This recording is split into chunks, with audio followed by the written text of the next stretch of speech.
to the council meeting of the Birmingham City Council. Today is August 23rd, 2022.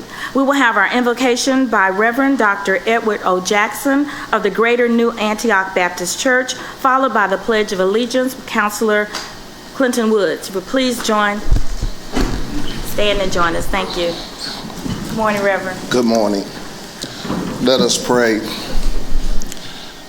Gracious and kind God, how grateful we are to you for the privilege of seeing this new day. We pray today, O God, that as you have granted to us this privilege, help us to take advantage of every opportunity this day will afford us. We've come to this place today, O God, to lift before you these personalities who have been called to give leadership to this great city. We pray, O God, that you will bless them individually, bless them collectively, and all of their deliberations. We pray, O God, that they will temper their decisions with your word, that they will get wisdom, get understanding. We pray, O God, that you will bless the mayor of this city, that you will be with him and guide him in the directions that he leads us. Continue to bless all the people who live in this city. Bless us in this state, in this country in which we live. Don't ever leave us alone. We cannot make it in this world without you. Again, we thank you that you are our God, and we pray that you will continually be with us. It's in the name of Jesus, who is the Christ, the hero of heaven. It's in his name we lift this prayer. Amen. Amen. I pledge allegiance to the flag of the United States of America and to the republic for which it stands, one nation, under God, indivisible, with liberty and justice for all. Thank you very much, and we thank you, Reverend Jackson, for that very thoughtful and thought-provoking prayer. Thank you. At this time, Madam Clerk, if you will call the roll. Yes, ma'am. Good morning, councilors. Councilmember Abbott. Present. Councilmember Clark. Present. Councilmember Moore. Councilmember O'Quinn. Good morning. Good morning. Councilmember Tate. Present. Councilmember Williams. Good morning. Good morning. Councilmember Woods. Present. Council President Pro Tem Smitherman. Good morning. Good morning. And Council President Alexander. Good morning. Thank you very much. At this time, councilors, I would like to entertain a motion and second for approval of the minutes from the previous meetings of April 5th, 2022 and April 12th, 2022. So moved. Second.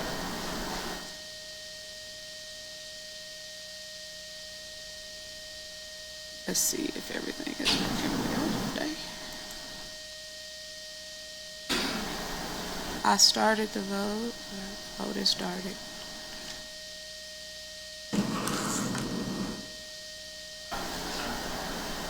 Okay. Councilor Abbott. I'm down, but I'm a yes. All right. We're all down, I guess. Thank you very much. Councilors, those minutes are approved from April 5th and April 12th, 2022. The minutes are not ready from April 19th to August 16th. Good morning, Mr. Mayor. Do we have any communications from the mayor? Oh, Sam. Yes, ma'am. Yes, good morning. So you're done? Mm-hmm.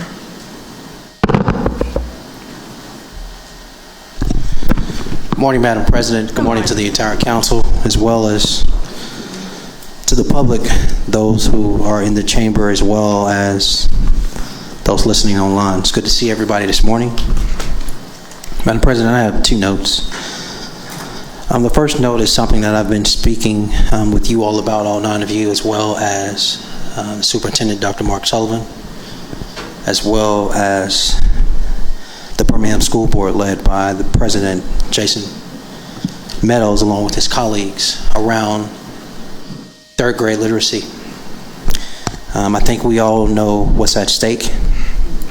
I think we all know the law the state of Alabama created a few years ago that automatically holds third graders behind if they are not at a minimum grade level upon completion of the third grade.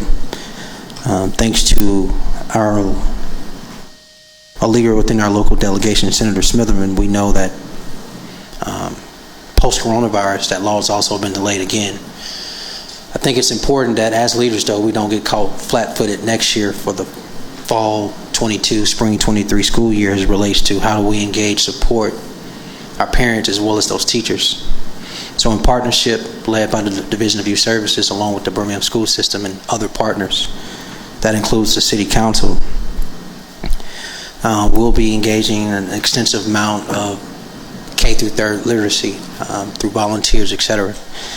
That's going to start with an actual town hall meeting coming soon. But before I do that, I just want the public to be aware of this Alabama Comprehensive Assessment Program that will make third graders repeat the third grade.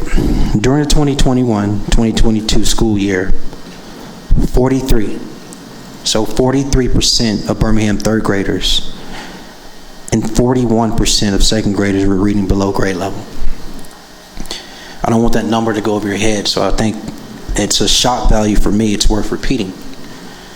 43%. This is last year's school year ending. 43% of third graders and 41% of second graders were reading below grade level. And as a community, we must rally together to support our students, our parents, as well as our teachers. So we're excited, I'm including you all, to be joining the Birmingham City Schools. That's led by Dr. Mark Sullivan. We will be hosting a town hall meeting next Tuesday. So a week from today, next Tuesday, August 30th. And the purpose of the town hall meeting is very simple and direct. It is to encourage community support of kindergarten to third grade literacy. The event will take place right across here at the Bowell Auditorium. That address is 1930 Reverend Abraham Woods Jr. Boulevard, and that meeting will start at 5:30 p.m. Main guests being second and third grade parents across this community. Parents of children who are K through third now, local literacy groups, current and retired educators, faith community and residents are all invited to learn how to support Birmingham children in achieving grade level literacy. I want to encourage the public to learn more about this. You don't have to wait till next Tuesday. For more information, please go to bhamyoufirst.org/page-pals. Okay, that's too long. But I'll say it again. I didn't make this email address, but it's cool. That's bhamyoufirst.org. bhamyoufirst.org/page-pals. PALS. One more note, Madam President and Council, before I take my seat. I would like to give a special shout out and show some love to a long-serving city employee. An employee that took me through my hiring process when I became a city employee many years ago. Her name is Vanessa Wilson. I want at this point to ask attorneys Nicole King, Keith Sheffield, and Lawrence Cooper, if Ms. King is here, but if Keith Sheffield and Lawrence Cooper are here in the chamber with me, please join me at the podium. On yesterday, Ms. Vanessa Wilson, who is the executive assistant. Oh, there she is. What's up? Good to see you. I'm great. Cool. On yesterday, my longtime friend it is, not long-term, long-time. My longtime friend, Ms. Vanessa Wilson, who was the executive assistant to Ms. Attorney King, made 30 years, everybody. 30 years of service to the city of Birmingham.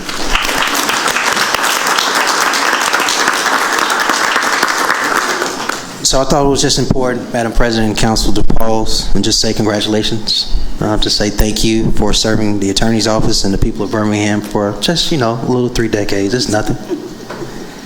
And I just want you to know you're a valued part of our team and you're very special. So before you speak, I think Ms. Attorney King would like to say something.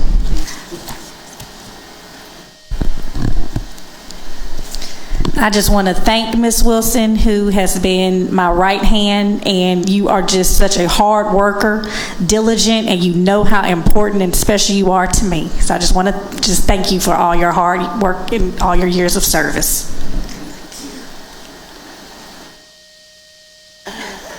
Hi, City Council. What y'all don't know is that these are my babies. When I met them, they were coming out of law school, and now look where they are. You have the mayor, you have the city attorney, you have the chief magistrate, Arthur Teal, you have Caroline Douglas. They were all my babies, and I feel like I raised them. So it's been a great run, and I still got a few more years, but I'm just glad to have made 30. Thank y'all for keeping me this long.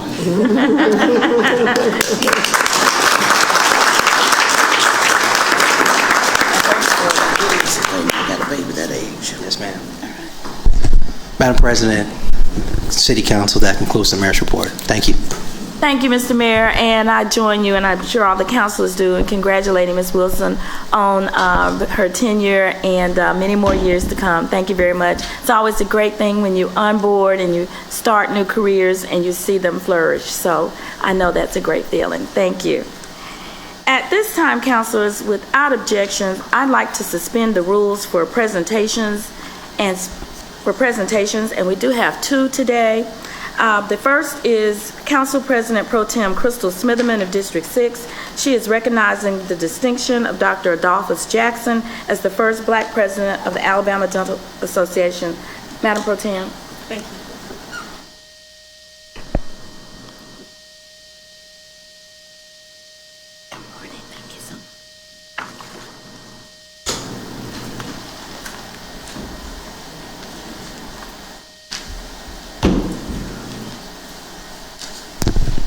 Okay, I'm gonna follow directions. It says speak loudly and directly into the microphone. Okay.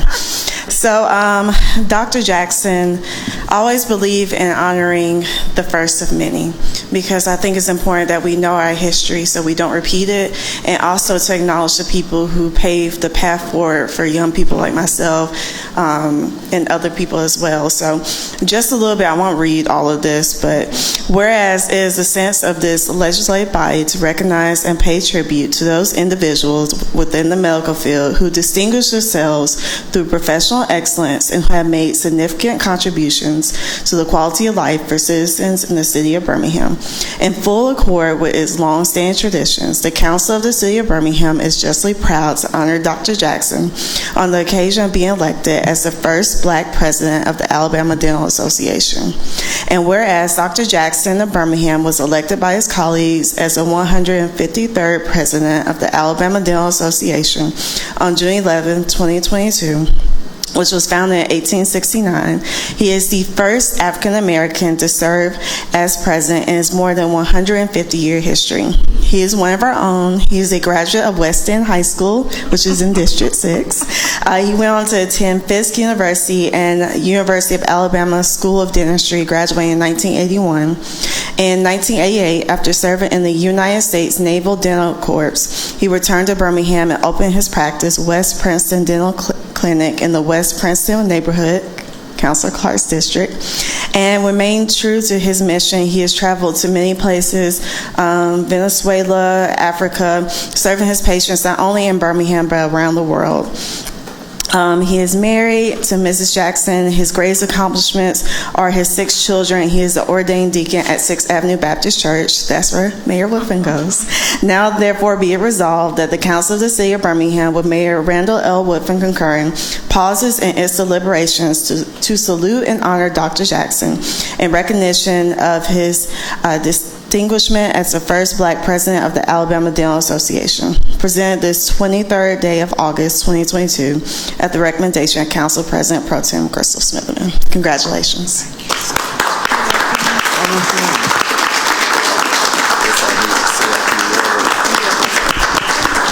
Okay. Good morning. Good morning. To our honorable mayor of this magic city, Mayor Randall Woodfin, to the president, Wardine Alexander, and Pro Tem, my girl up here, Crystal Smitherman. It is just such an honor, and to the council members, it is an honor to stand here. I am truly a son of Birmingham. I have always believed in Birmingham and the fine education I received here, starting at Princeton Elementary School, later at Parker and West End High School, which prepared me to study at Fisk University, Nashville, Tennessee. I returned back home to attend the University of Alabama School of Dentistry to earn a Doctor of Medical Dentistry degree, as you heard earlier. Because Birmingham has always been home, has always been a place, a very special place in my heart, I opened West Princeton Dental Clinic in my neighborhood I grew up in to serve the community, which has been very dear to me. I have been fortunate to have patients from this community and the surrounding communities. I cannot forget the mentors who have started me on this service activity. They have been a guide to me, and I could not stand here and be the first African American president of Alabama Dental Association.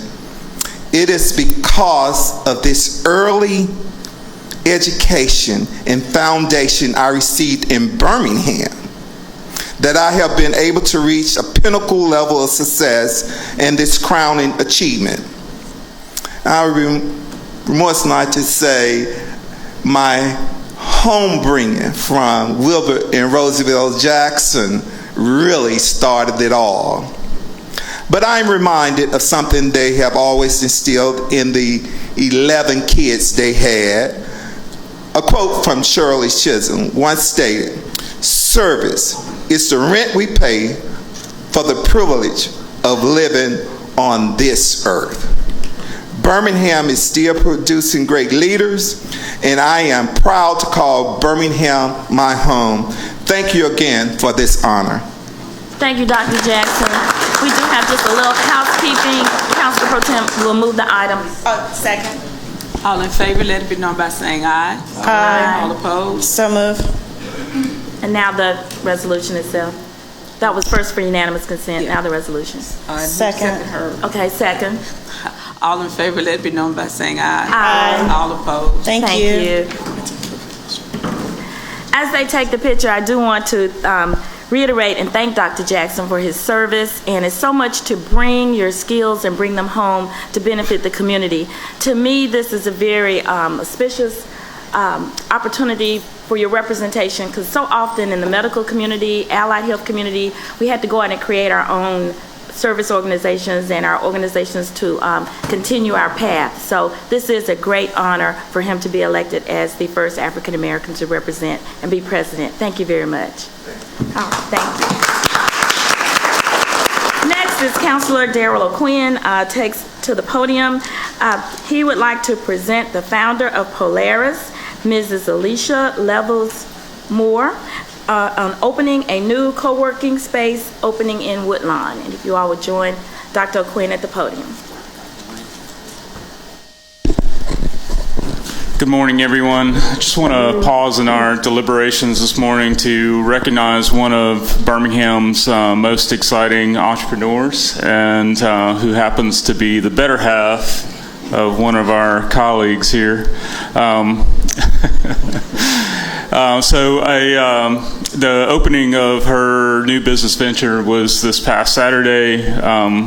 I was able to send my emissaries, AKA my wife and my mother-in-law, and they told me it was standing room only. The who's who of Birmingham was there, so congratulations So I'll just read a couple of excerpts of this resolution that was actually presented on Saturday, and tells a little bit about the business. So whereas Polaris is a new flexible co-working and event space that will bring together entrepreneurs, dynamic companies, and creators, the co-working space will accommodate business owners to work, meet, host workshops and conferences, and will feature a media room for content creation and podcast recording. In addition to a pop-up space for local business owners to test their retail concepts, Polaris will be a one-stop location for those who dare to dream big and for those who want to feel a sense of community. And whereas Polaris is located in the heart of Woodlawn, a thriving community in Birmingham that has been on the rise and has become home to several startups, retail shops, and more. The co-working and event space is open to those who need assistance when it comes to growing and scaling their business. This event space is also available for established entrepreneurs needing a conducive space that will inspire and motivate them as they focus on growing their business. Polaris will serve as a business incubator, providing access to business and performance coaching, podcast and media for audio and video production, and conference rooms. Now, therefore, it be resolved that the Council in the City of Birmingham, with Mayor Randall L. Woodfin concurring, pauses in its deliberations to commend Alicia Levels Moore on the grand opening of Polaris, fully confident that its success will be enjoyed by and benefit countless citizens for years to come. Thank you. So I move the resolution. Second. All in favor, let it be known by saying aye. Aye. All opposed. And now the item. Second. All in favor, let it be known by saying aye. Aye. All opposed. One thing that I did want to mention that's especially exciting about this venture is that Alicia has actually partnered with Danielle Hines, who we know from Creed. So Polaris and Creed and Danielle's new co-working space that will be located at the McCoy Center will be part of a network. So as you come to the mic and offer some comments, please tell us a little bit more about how you guys are collaborating. Well, thank you so much, Councilor Quinn. Thank you, Council, Mayor Woodfin, and staff for just acknowledging Polaris and the work that we will and have begun to do in Birmingham, but more specifically in Woodlawn. But also in this moment, I want to take an opportunity to acknowledge all businesses in the city of Birmingham, all the businesses who are opening every day, who are trying, who are daring to risk putting it all on the line to add value to the city, to add value to the bottom line of the economy of this city. I think it's important for us to amplify, support financially, and to protect those businesses as they continue to add value to this city. I'm excited about where we're going as a city, and I think it's important for us to continue to acknowledge, support, and protect business owners. To your point, as I launched this business, I knew that I was not the only person in this space. I think that there's an opportunity to do a much better job at collaboration. Someone winning doesn't mean that you lose, and someone losing doesn't mean that you win. And so I think that it was important for Danielle and I to work together because we both truly have a heart for small business owners. And so what better way than to join forces and to provide something that we call passport membership. So what that provides is you pay one fee and you're able to move throughout Polaris, to move throughout Creed, and all these different areas. So if you're on the east side, if you're on the west side, if you're downtown, you have a place to work. So I'm excited to partner with her to provide more space for entrepreneurs, more resources, and more connectivity as we continue to push businesses forward to grow. So I just thank you all for the acknowledgement today. I'm excited about what Polaris would do. I'm excited about the partnership, and I'm appreciative of the acknowledgement. So thank you.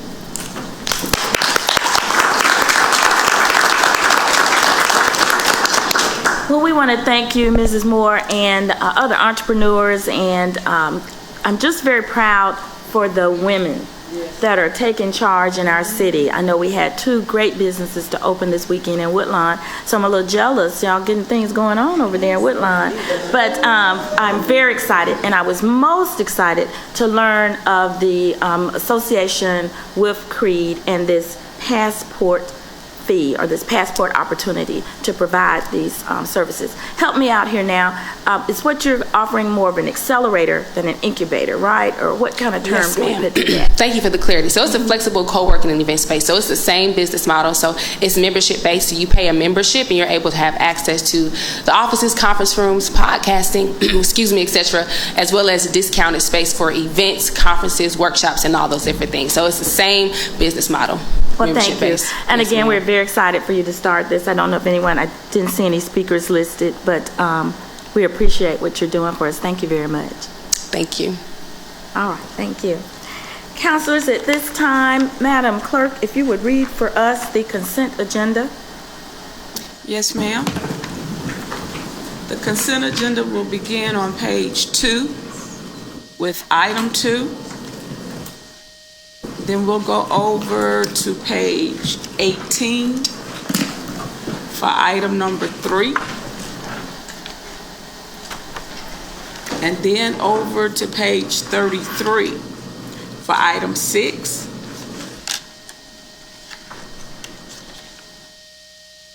Page 34, items 7, 8, and 9.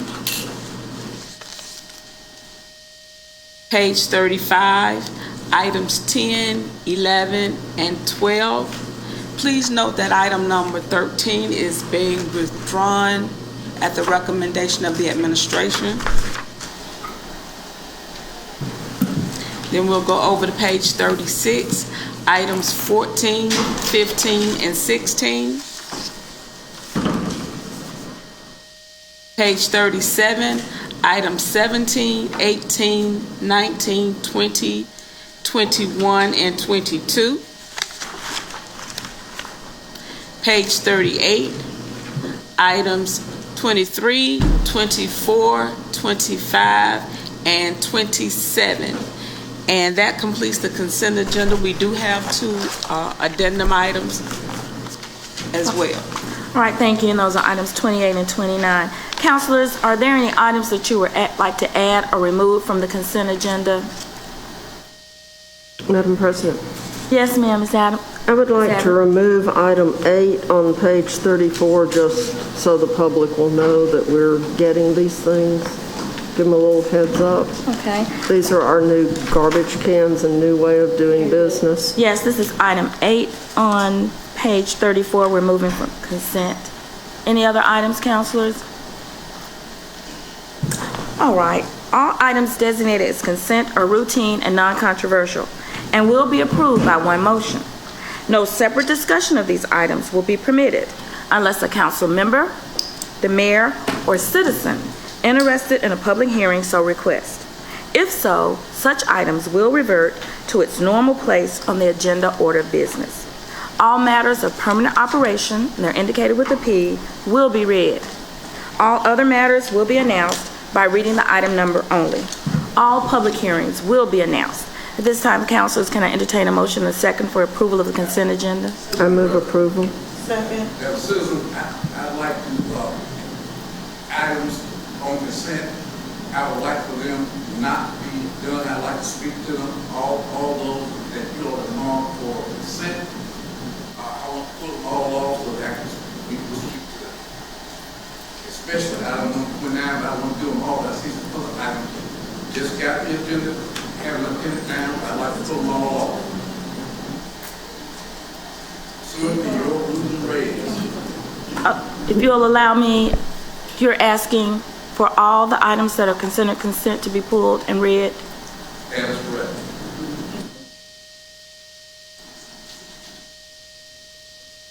Counselor. Only the matters, yes ma'am, Ms. Clerk, if you'll guide us.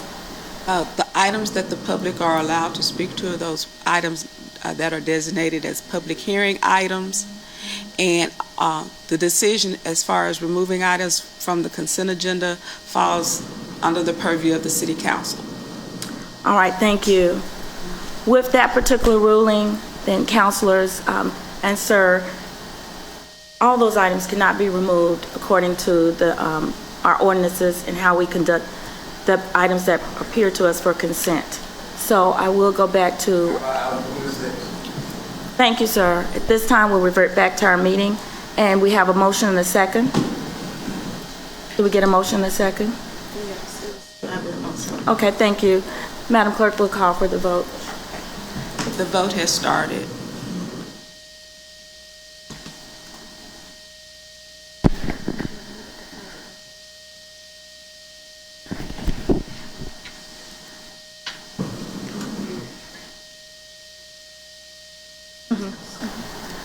All right, at this time, councilors, and I did overrule the request from the floor that was out of order. At this time, the consent agenda is approved.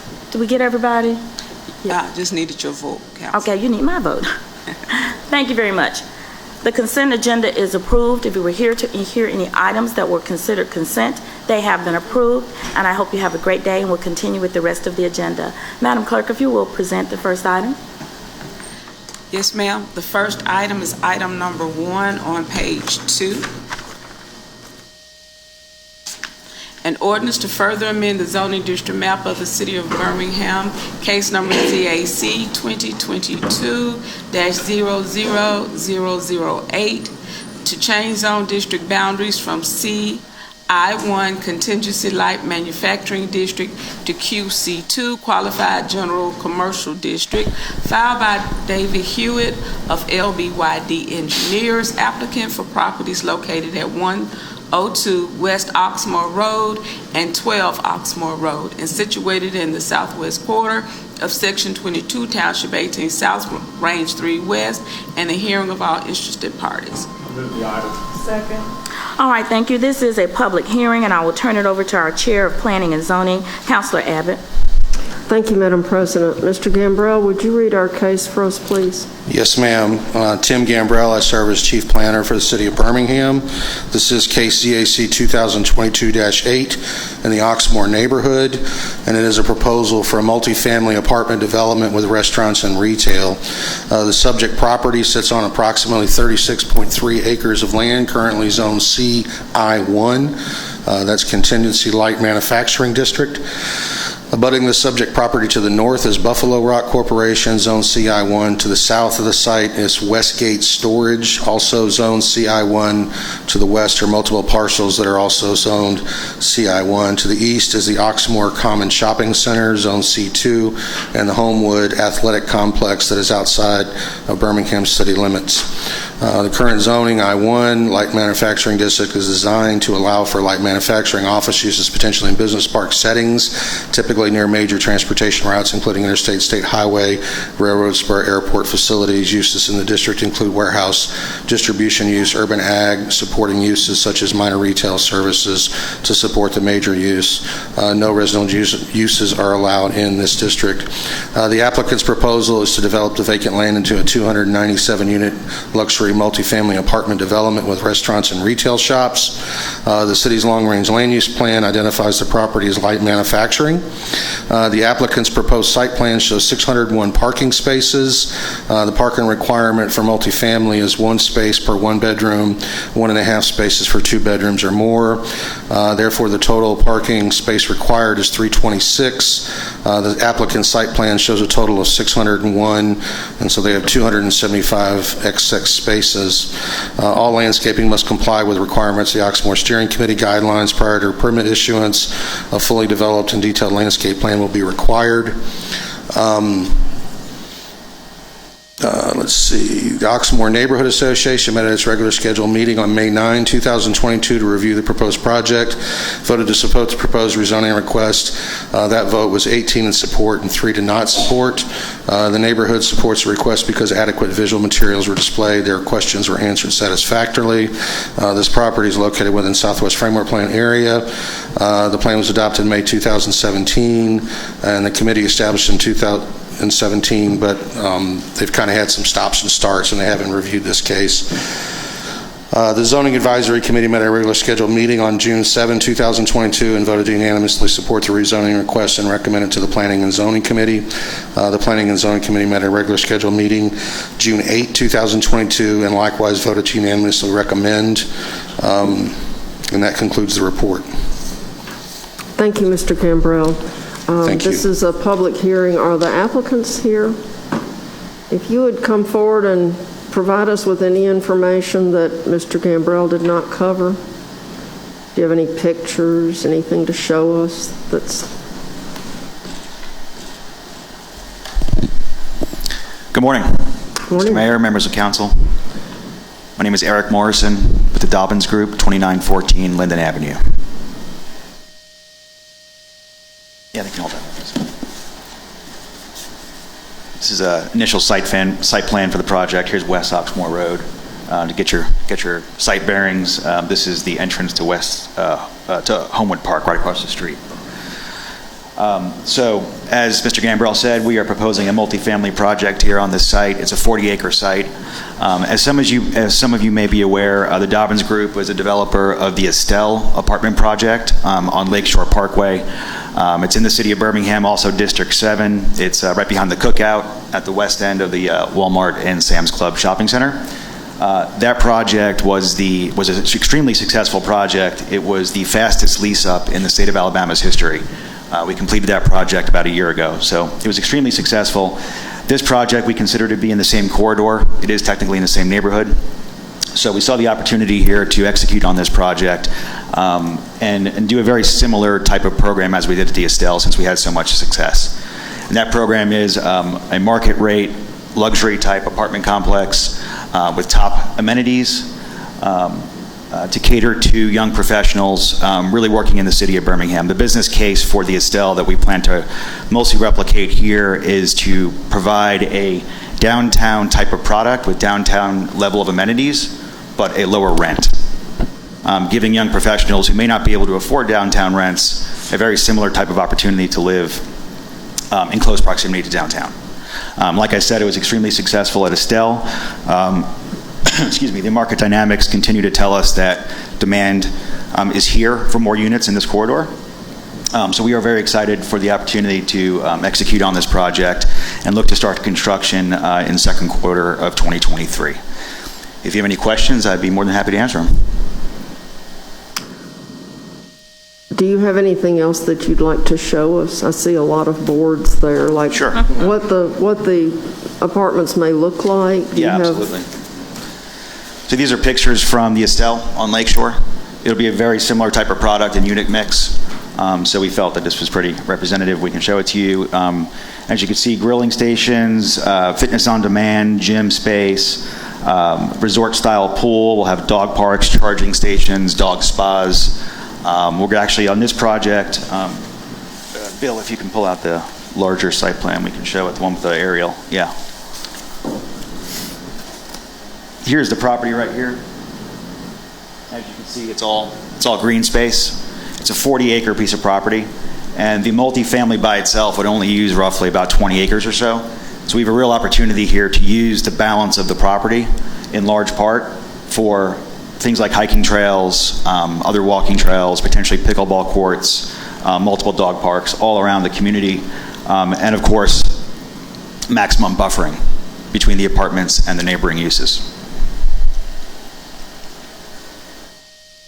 Okay, do you have anything else to show us? Well, I hate for you to have brought all that stuff and, you just take it back home with you and we don't know what it looks like, so.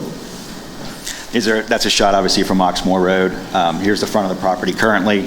Of course, it would be vastly improved, all fresh landscaping, fencing, gated entryway, right-of-way improvements. Okay, well, I won't keep bugging you about showing us all your. This is a public hearing, so we want to hear from the public, and then if any questions are brought up by the comments from the public, then we will get you to jump back up and. Yes, ma'am. And show us more boards. This is a public hearing. Are there any members of the public who would like to come and speak either for or against or neutral regarding this request.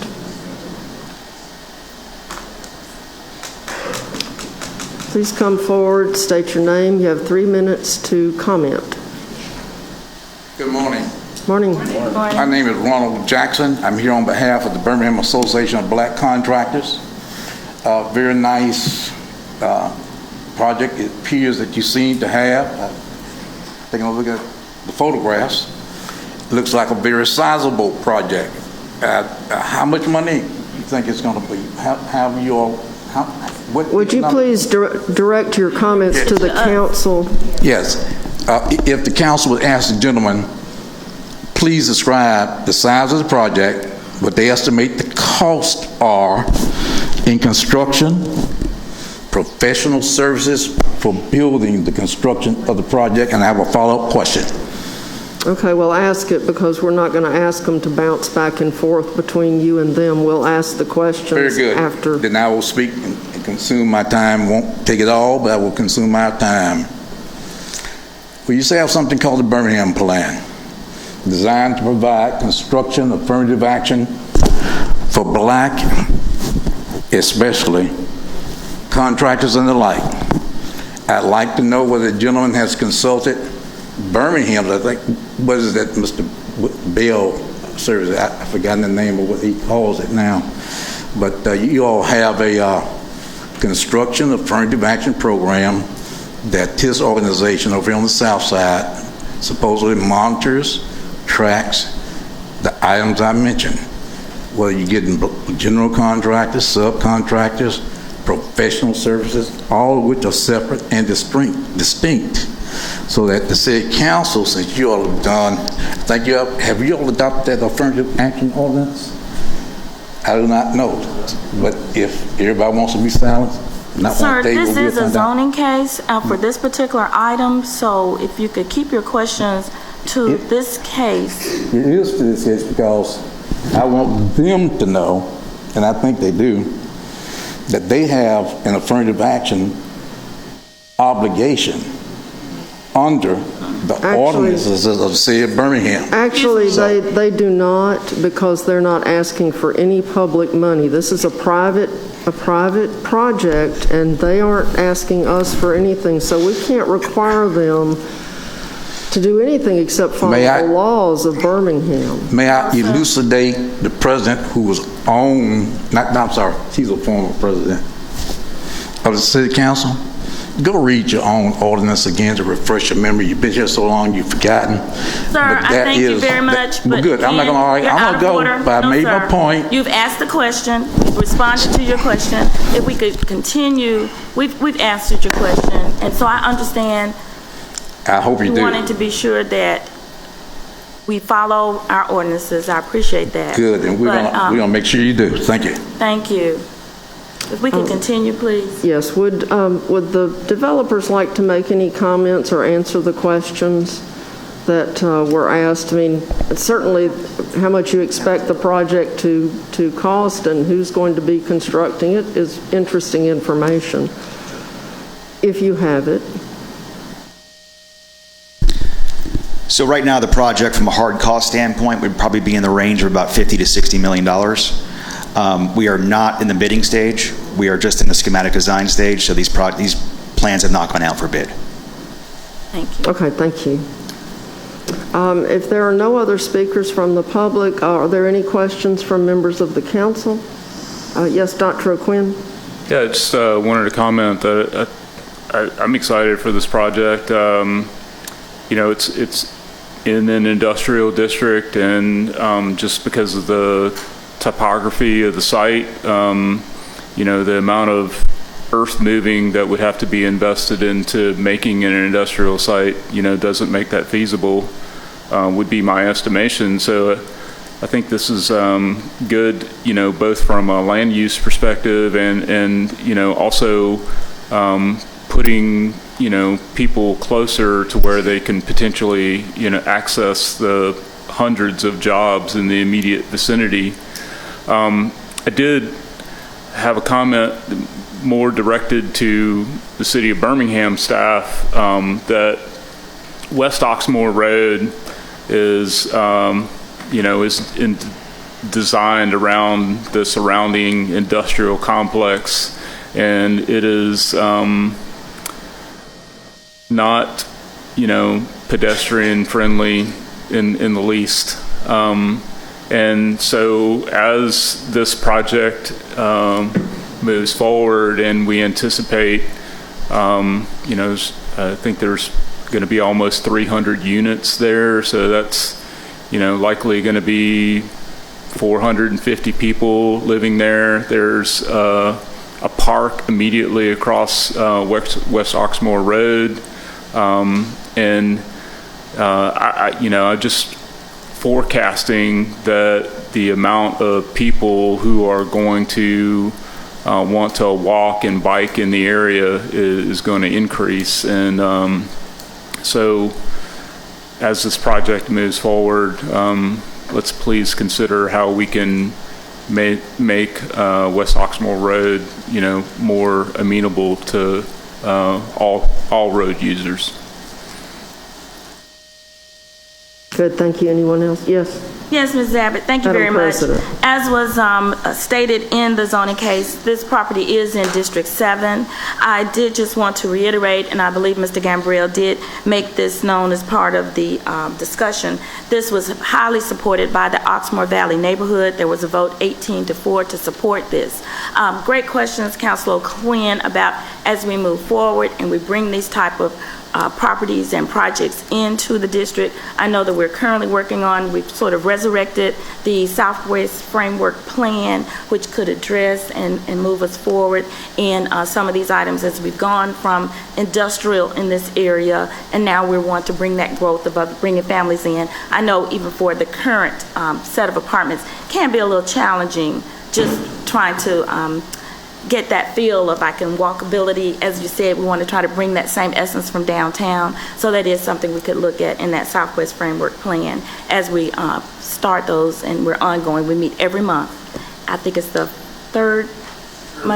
fourth Monday at 6:30 p.m. So thank you very much, but that's just my comment. Thank you. Thank you. Any other comments from any council members? I did want to ask a question.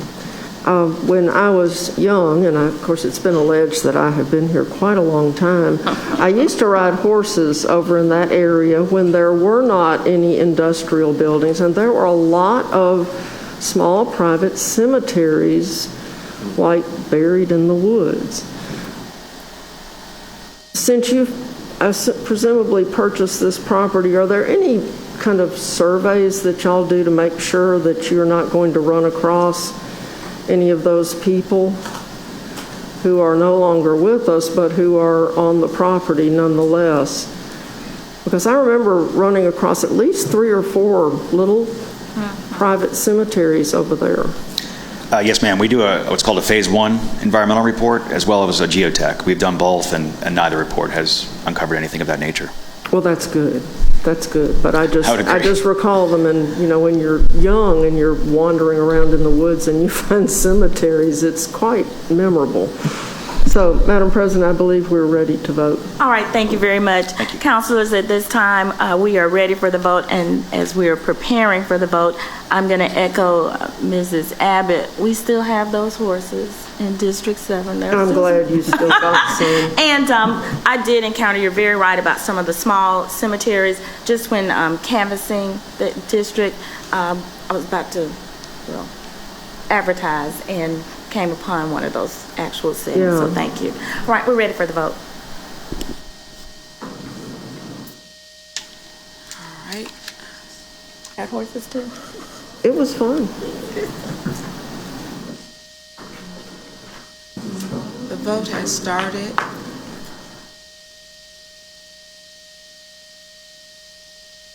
Councilor Williams. All right, thank you very much. Item number 1 passes. We look forward to this new project and bringing these new residents into District 7. Thank you very much. And the revenue and everything, the construction, and that's going to be generated. Thank you very much. Next item, Madam Clerk. The next item is on page 33, item number 4.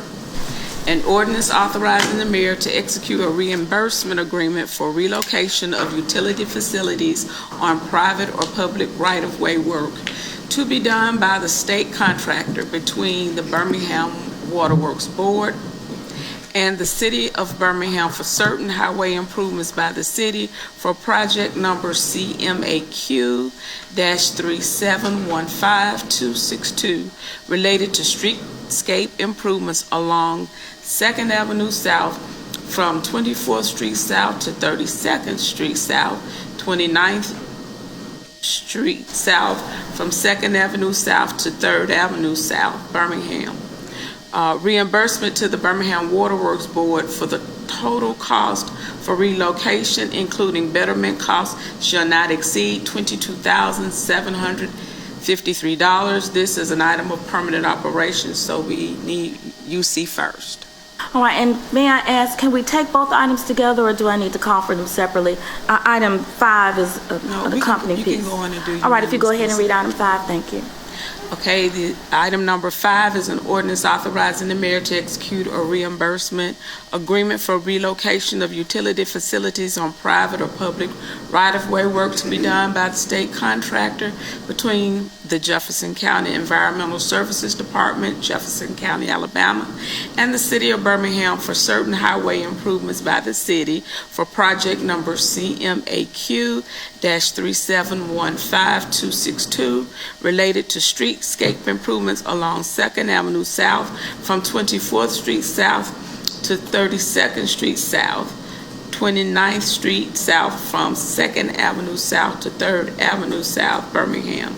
Reimbursement to the Jefferson County Environmental Services Department for the total cost for relocation, including betterment costs, should not exceed $9,177. And this is also a permanent item of permanent operation, so we need UC to take up the items. All right, councilors, we could get a motion.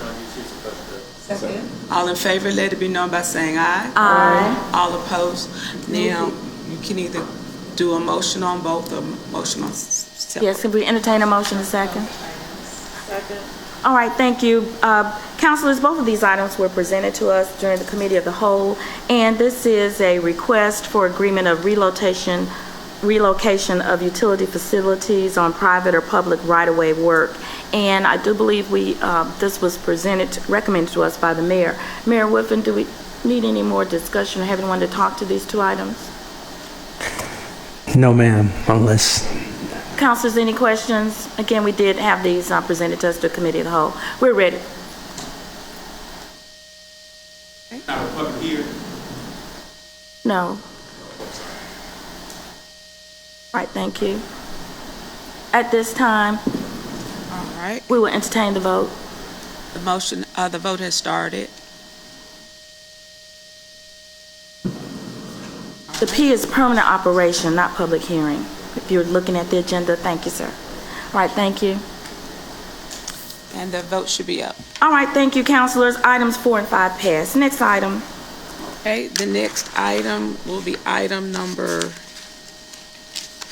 8 on page 34.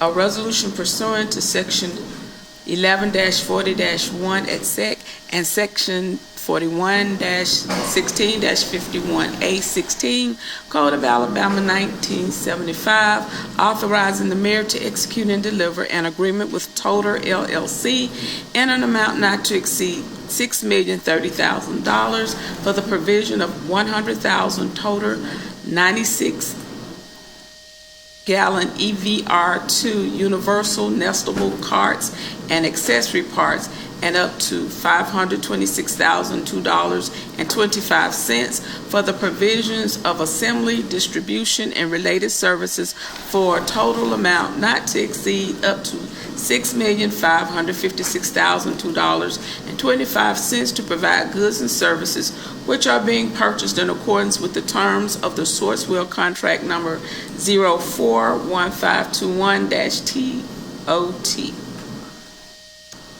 Thank you. Do we have a motion? I move approval. Second.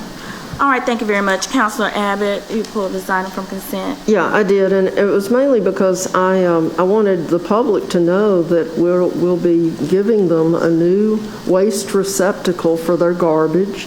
And if the mayor has some professional here who wants to talk about it, that would be great. There was a great deal of interest last night at the Crestwood South neighborhood meeting in this new. I can talk about it, Madam President, to the dean's question. She is our dean. I say that with love and affection. Seriously. Thank you, Mayor. Let's. I'm going to take a page out of Madam Pro Tem's book, Madam President, which is to go ahead and rule out some rumors, since we had one of our guests playing musical chairs. Thank you. We're not privatizing garbage. So I want to repeat that. We are not privatizing garbage. Get that out your head. It's a lie. It's not true. It's false. Stop the rumors, et cetera, et cetera, et cetera. We are not privatizing garbage. Second point, we are providing the 96-gallon bin. This council, when we had a surplus, approved the purchase of these bins, 100,000 of them for every single household, and of course, those apartments based on number of sides in one complex. That's the second point. Third, our employees will remain our employees. Period. But I want to go global now that I've gotten the crazy talk out the way.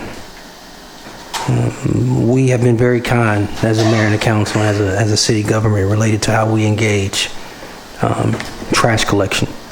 Many other cities, smaller and or similar size, whether in Jefferson County or across the state or many other parts of America, levy a cost to their citizens related to how they engage trash collection.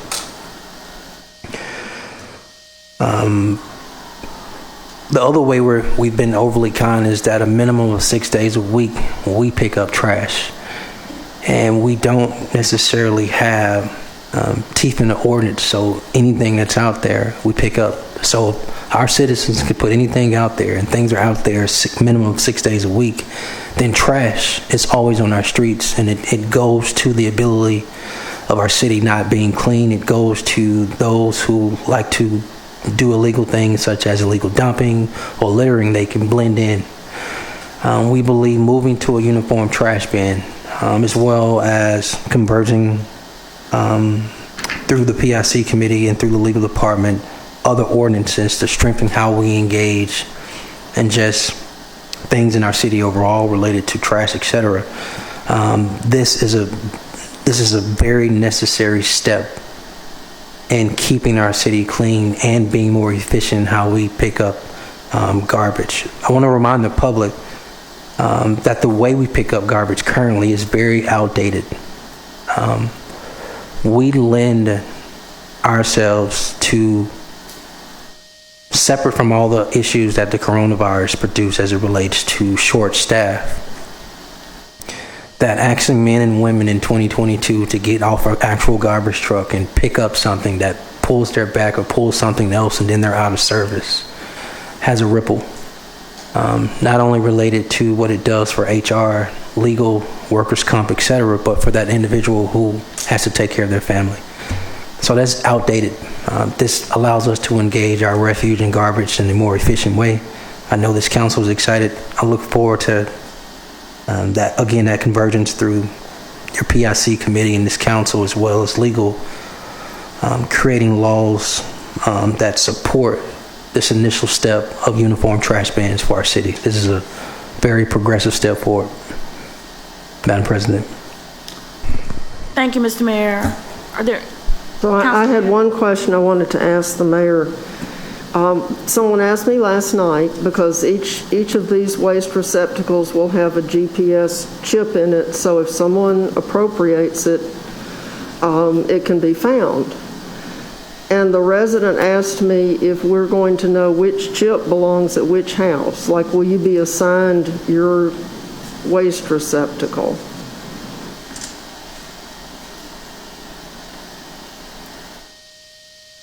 The notifications that will, the system chip, whatever term we want to use related to placed on each trash bin, allows us to have notification of where that trash bin is, et cetera. So the short answer is yes. Okay, but if one disappears and you find it, you find one in Inslee that belongs on the south side, will you know it came from my house? Yes, it is an identification chip. So no different than your phone. So they will be assigned by household? Yes. Okay, good. Well, that was what the question was, and I wanted to be able to answer it truthfully, yes. And I didn't know. No, ma'am. Madam Abbott, that's fair. Madam President, and to your colleagues. To Ms. Abbott's point, a couple things. This is a system, right? We have, what, is it 26 or 28 routes? How many routes we have? We have 26 routes across our city. So this is a new model for us. We can't deploy 100,000 at one time, and you can't jolt the system and put that on every route at the same time. This has to be phased in. And so upon your vote, which, thank you, we're grateful for, I think those first 25,000 bins should be here within 6 to 8 weeks that we can deploy. Our trucks have to work as well, because all of a sudden when you move to a uniform trash bin, you need a lift as well, or whatever the term is. And so to your question, the answer is yes. The company that is doing this will be deploying them. That chip helps. There will be no second bin that is free. We can't do that. We believe the size of this bin works for all households. I won't say the average. It should work for all households. It's pretty big. And I think there's one more point, but I lost my train of thought, so I'll pass it back to you. You'll be happy to hear that at the meeting last night, there were people who were on the original test, and they said they never filled, even with 5 people in their family and formerly 6 people in their family, they never filled their 96-gallon garbage bin full. So that was good that a family of 6 would not fill it up in a week. I thought that was good information. So it's football season. We'll see. Christmas. Dr. O'Quinn? Yeah. So I've got a question about our trucks. So are our trucks currently equipped to for the operator, the driver to operate the arm that lifts the trucks and lifts the cans, the carts rather, and empties them? Or is that something that we're going to have to be working to put in place? So, Madam President, to Dr. O'Quinn's question, the answer is both. We've retrofitted a couple of our trucks. So as you know, we have the pilot program that you all approved a few years back. Those will still be in play at the exact same time.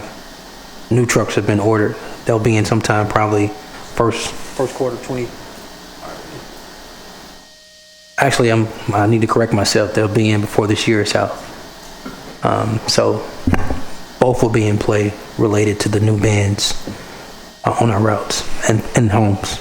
Okay. And since this doesn't include recycling bins for these neighborhoods where these are deployed, I assume curbside recycling collection will still occur every other Wednesday? Or? That's correct. Okay. Yes, sir. All right, got it. Thank you. Councilor Pro Tem? Yes, so some of the ordinances we've been working on is we found out we don't have an ordinance where you actually have to put trash in a trash can. That's very interesting that we didn't have one. So we're working on that, but I wanted the public to know we're doing an educational campaign, so we've been talking about it for a while. So we're going to make sure you guys know the ordinances, know the laws before we enforce it. I know code enforcement is one of the top issues. I think all 10 of us get it.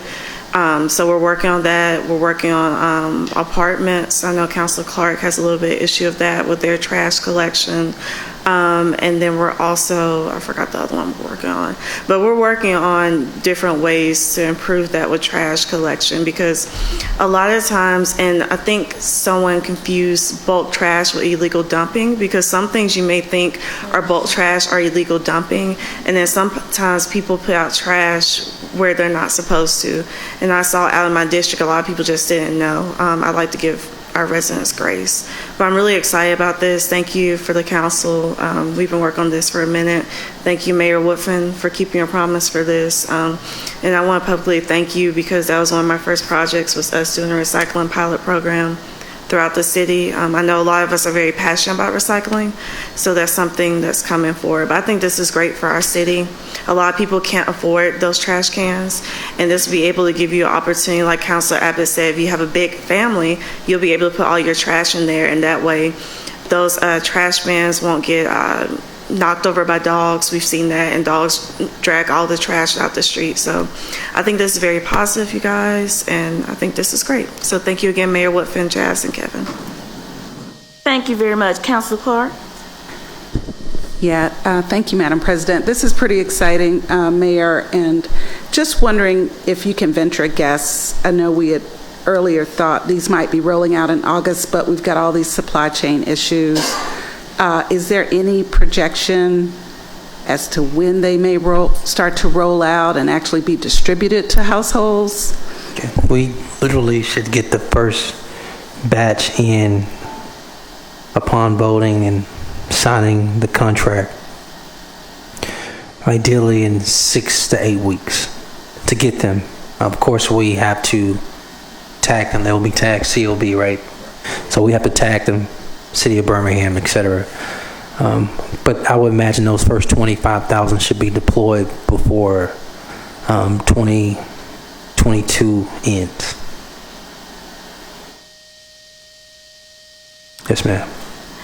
Thank you. And I just want to say that I did receive some questions from residents. I know you had a neighborhood meeting last night, but I received some questions from residents, and they were just in general, the questions centered around some of the same things that were discussed in Councilor Abbott's meeting. Just how many per household, what happens if something happens to my can or I need the second can. And I went back and looked and kind of did the math. I believe for this 96-gallon receptacle, it says up to 6 regular house trash bags and more. So, you know, if you think about how many trash bags you may generate in the 2 pickups per week, now we know we could fill a trash can that we get that 1 pickup. You want to read on that? So, Madam President, to your point and to all your colleagues' points, we agree with Madam Pro Tem. This will definitely require, just even isolated to this topic, require education and communication to our citizens citywide. That ordinance is important. 1 bin per household. No charge to the citizen. If a citizen would like a second bin, which we think today that may not need it, but who's to say? A second bin will be a cost. Related to anyone worried about someone stealing their bin, which would be kind of weird since everyone has one. There is a device that allows us to do some investigations and track down, find where it is. Thank you, Mayor. And yes, and Councilor Quinn first, and then you, Councilor Pro Tem. Yeah, I just wanted to, as we're talking about this, so a 96-gallon cart full of trash can be pretty unwieldy. So I wanted to address that concern and remind folks that Public Works has a program that you can apply for that, you know, if you have a physical challenge and physically can't, you know, roll a heavy 96-gallon cart down to the curb, you can apply to have Public Works come and provide that service for your household.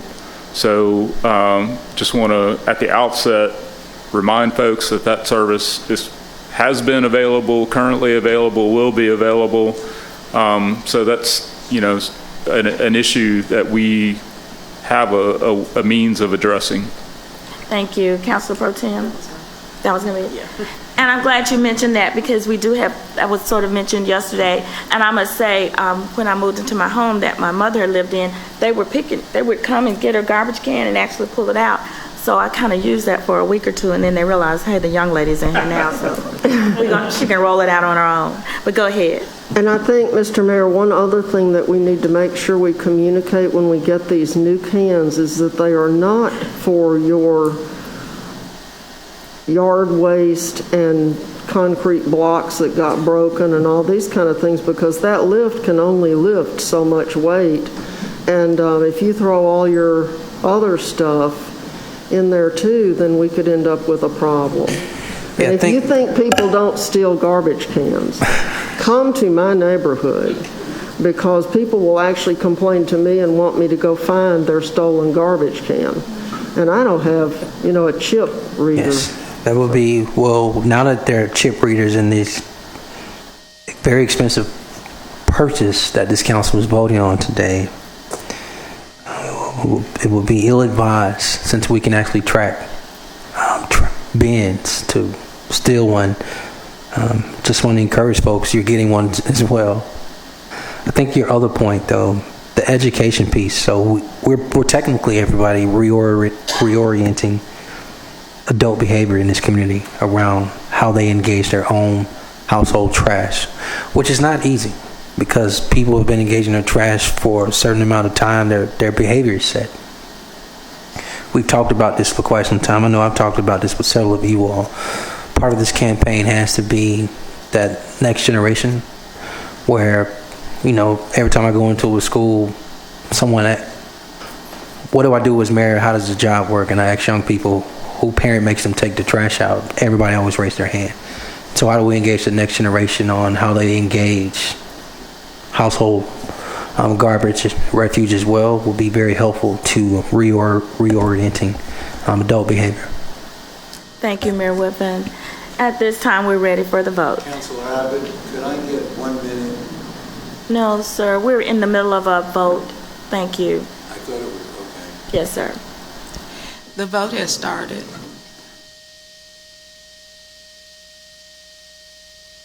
Council President. All right, thank you. That item passes. Next item. The next item, as we mentioned earlier, item number 13 was withdrawn.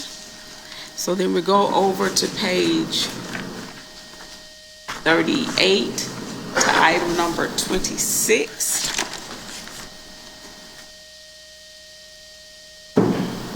And item number 26 is a resolution setting a public hearing September 20th, 2022 to consider the adoption of an ordinance to amend the zoning district map of the city of Birmingham, case number ZAC 2022-00009, to change zone district boundaries from MUD mixed use downtown district to D4 medium density residential district, filed by Becky Carpenter with Corporate Realty Development applicant, representing the owner, Northside Redevelopment LLC, for property located at 1710 26th Street North and situated in the southwest quarter of Section 24, Township 17, South Range 3, West Birmingham.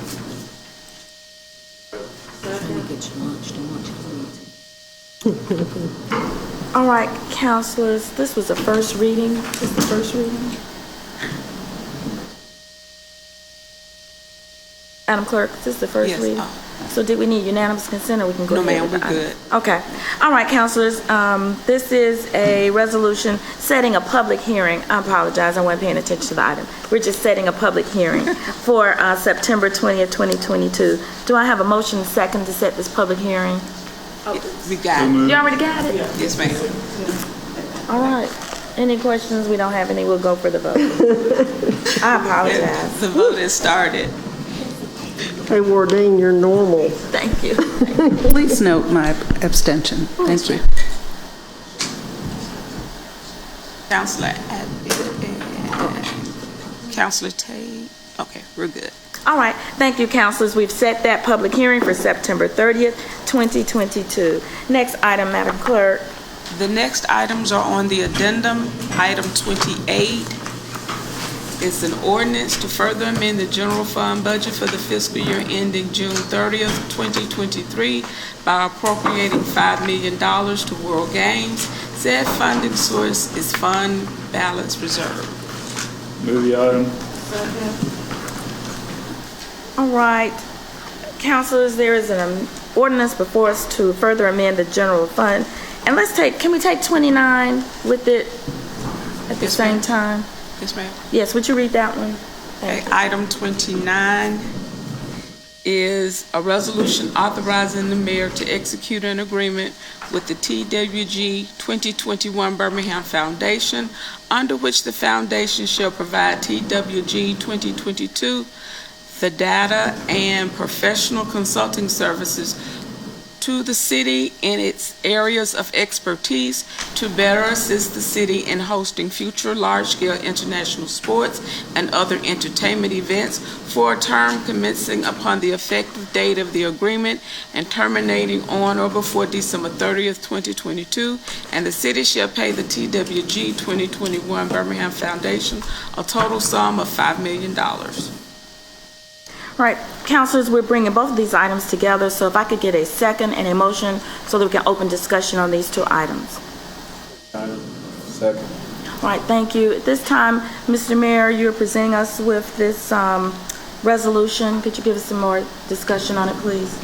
Yes, ma'am, Madam President. I believe in the hallway we have the chairman of the board of the organizing committee, Jonathan Porter, along with the CEO, Nick Sellers, as well as others that are the part of the executive team, who will now come in and give and share some words with this body, and then we'll turn it back over to the council, Madam President, to have any questions you may have. Thank you very much. If we could have the presenters to please come to the podium. I believe you have a presentation that you want to provide to us. Good morning, Mr. Porter. If you would just introduce everyone who's with you, and then we'll let you allow with your presentation. Okay.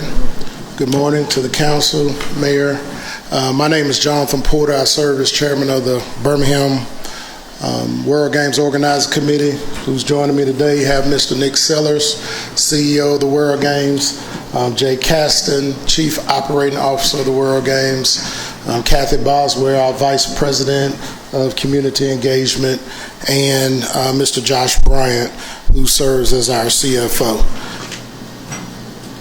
On behalf of the Board of Directors, I want to thank each and every one of you for all that you've done to help us deliver the World Games 2022. It was truly a massive effort, especially through a worldwide pandemic, a war on Ukraine, and a challenging economy with increased inflation and supply chain issues. The Games brought together more regional cooperation than any other event in recent history. This major international event enhanced the image of the city of Birmingham, Jefferson County, and the state of Alabama. This event promoted economic development and helped recruit more events, businesses, and infrastructure improved to enhance the quality of life of the citizens in this community. You will hear more from our COO, Jay Caston, about the real lessons learned and the expertise that was developed to help support the city of Birmingham for future national and international events. But before you hear from them, I'd like for our Vice President of Community Engagement, Kathy Boswell, to provide just a little context into how our community came together. Then our CEO, Nick Sellers, will close out with a short presentation. I'll now turn it over to Kathy Boswell. Thank you. Good morning. Good morning, Ms. Boswell. Good morning, everybody. I'm very excited to be able to share some of the highlights of the community engagements initiatives with you all this morning. But first of all, before I start out with anything, what I have to do is to tell you all thank you to the mayor, to the councilor, to this city, because they really, really stepped up to not only be a part of the games and attend the events, but many of them actually contributed long before the games actually ever started. So I do have to give a few little shout outs, especially to CAB officers Jimmy Coleman, Adrian Reynolds, and Ellen Spencer. They actually served on the Community and Volunteer Engagement Committee for over a year, supporting the planning and community and volunteer program. Also, too, Alice Williams was a member of our community engagement program, and she actually served as one of our volunteer leaders over our volunteer headquarters. And I can tell you, on the day, I think it was the 7th and the 8th, we got over 600 people that actually came into the volunteer HQ. It was a madhouse, and all I can say is I could not have done it without Alice and also the resource officers that came to serve, which is another big thank you to you all, because one of the things that you did allow during the games is for your staff to be able to come out and serve around at the venues and serve as volunteers. That was an incredible asset because they already had a lot of insight about the venues in which they served, but they also understood the expectation that this was really a once-in-a-lifetime opportunity for this city, so they came to really be good representatives and ambassadors. But many of the other legacy successes for the community engagement program is our education program. We created a digital toolkit that was downloaded by 118 schools, 15 states, and 8 countries, and it allowed also 98 cities, which included here in Alabama and around the U.S. We also had the legacy gift within the community of 4 murals, which left a real legacy of a message that it's the right time to be one, it's the right time to believe in Birmingham, it's the right time to rise above, and it's the right time to love one another. We also discovered some talent. We had 130 people from the community that were a part of our TWG talent search. It was some interesting talent too. I just won't go into that. But 19 inclusive people were selected to perform within the plaza, and one of those individuals is one of my dear friends, which is Sam with the Exceptional Foundation, and he was able to perform in the plaza singing Somewhere Over the Rainbow. It also discovered a young lady called Miss Miles, who has a music school called Pianistry, which is absolutely fantastic, and she got a chance to perform as well. We had a poster contest. 170 students from across the state made submissions, but we had 2 winners come out of Ramsey High School, Renee Green and Macy Shepard, and then another, Macy Davis, from the School of Fine Arts. But above that, we also hosted a reading initiative. 96 volunteers read to 89 classrooms and distributed 1,668 books. And we can't forget sustainability. We planted over 140 trees across in the East Thomas community, and I want to thank Councilor Tate for coming to that particular event with Ms. Thomasine. And also, too, we planted around Legion Field, which was absolutely wonderful. The signage, though, which is very interesting, we actually took our surplus of T-shirts, and we have turned those into boxer shorts for some of the homeless. We also actually turned them into pillowcases and made dresses for young girls. And so that has been really wonderful to discover a lot of the talent and resources we have right here within our community. But 3 programs will really provide a lot of leverage and opportunity going forward from the games that really help us and leave, I think, the city with resources and information that help us really serve in a real strong consultant capacity. And that is the World of Opportunity program. We have over 1,100 profiles of a database of profiles of businesses that are located within a 75-mile radius of Birmingham. But also, too, we have 1,800 who have not completed their profiles. This is really critical because what we found is a lot of businesses, people don't know what to do when they do get in, and they don't know about certain information that's there. So there are opportunities to be able to see where we can actually leverage up and really teach small businesses with more information, such as what BBRC was doing. But also, too, it lets us know where the gaps are in the industries within the city. It allows us to really be able to find where opportunities for small businesses really do exist. Also, too, the YES program. We discovered 19 young people who were part of a 5-week leadership program that they became CEOs of their companies and were able to sell their markets and goods within the plaza. And one young man actually refurbishes tennis shoes and was able to sell vintage shoes. But last but not least, we have a database of a volunteer program where over 5,000 people applied and wanted to raise their hand to serve. Over 3,500 served during the games, over 14,000 shifts. And because of the reason they did it was because they wanted to showcase the world, the new Birmingham. Lastly, Our community provided we learned some heightened awareness and allowed to present some heightened awareness around human trafficking. 30 arrests were actually made during the games. We also learned a lot about disability and inclusion. There are areas where we really do have to improve on the experiences of those with disabilities, and that was really an eye-opening, and we do have some best practices and opportunities there. And also, too, I think one of the best lessons that we learned is it even heightened our awareness of homelessness. The last thing I want to say is this, is that the seeds were planted for good and hope and possibility, and that can't be valued or measured because they will be exponential to change the minds and hearts of people. The games left a lot of good around us and in us. The key is looking for it, and most of all, holding on to it and then building upon it. So now what I'll do is I will actually let Jay, our CEO, come and talk to you all about some of the best practices and things that really were very critical takeaways. Thank you, Kathy. Good morning, everybody. Good morning.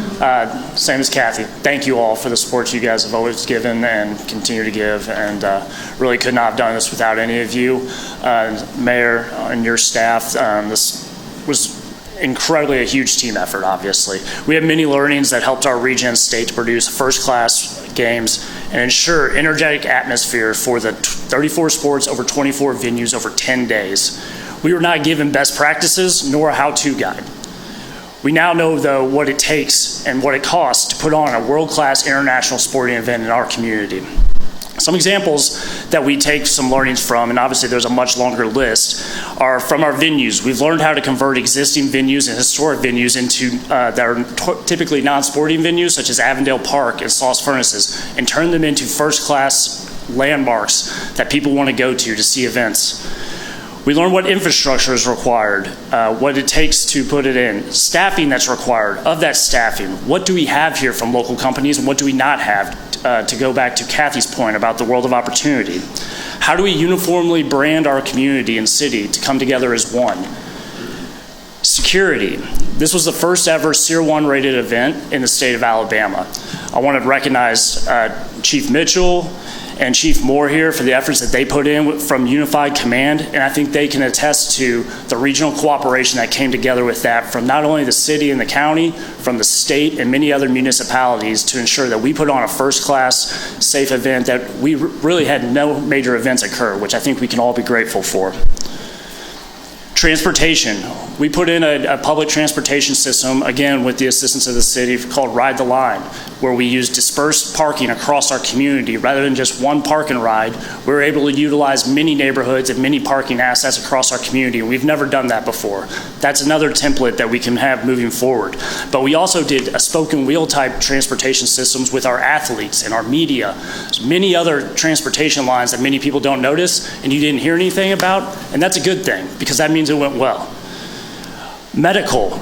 During this time, we had spiking COVID cases. University of Alabama, Birmingham, to Birmingham Fire and Rescue, Andrews Sports Medicine, Jefferson County Health Department, all came together to ensure that we had what we needed from a protocol standpoint and did what we had to ensure safety during these mid-July, hot as could be days, and we really, again, had minimal issues because of the teamwork. Housing of 3,600 athletes, thousands of international sport dignitaries, and ensuring that we had the language services in place. All of these are templates that we have, and we feel like we have best practices moving forward that we can ensure improved events moving forward. Food and beverage operations. I don't know, we had the FDA in our back pocket riding shotgun with us the whole time. We learned a ton about food safety and food operations to get out to all these people, volunteers, athletes, VIPs, everybody. My point is the regional partnerships and collaboration that took place need to be continued to be built upon, and this will pay dividends for our community for years to come. With so many learnings and benchmarks, we believe we have a great deal of knowledge transfer that should be used to ensure the better fan experience and more efficient operations for all of the future Birmingham events going forward.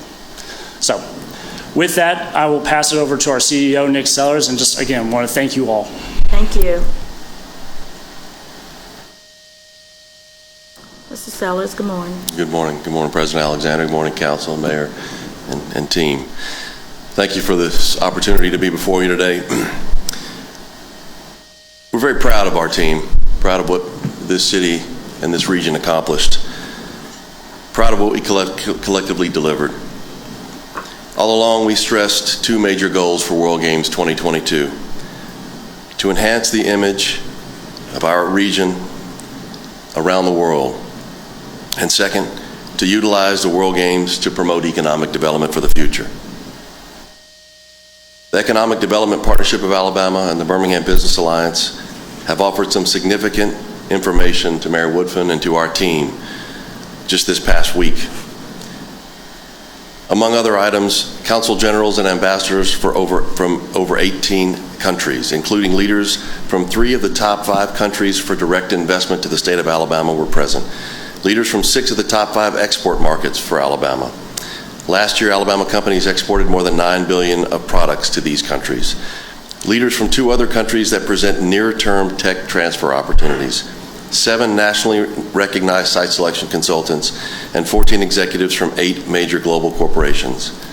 An interesting note, there's at least 3 near-term business opportunities for this area discovered as a result of the contacts made during the World Games.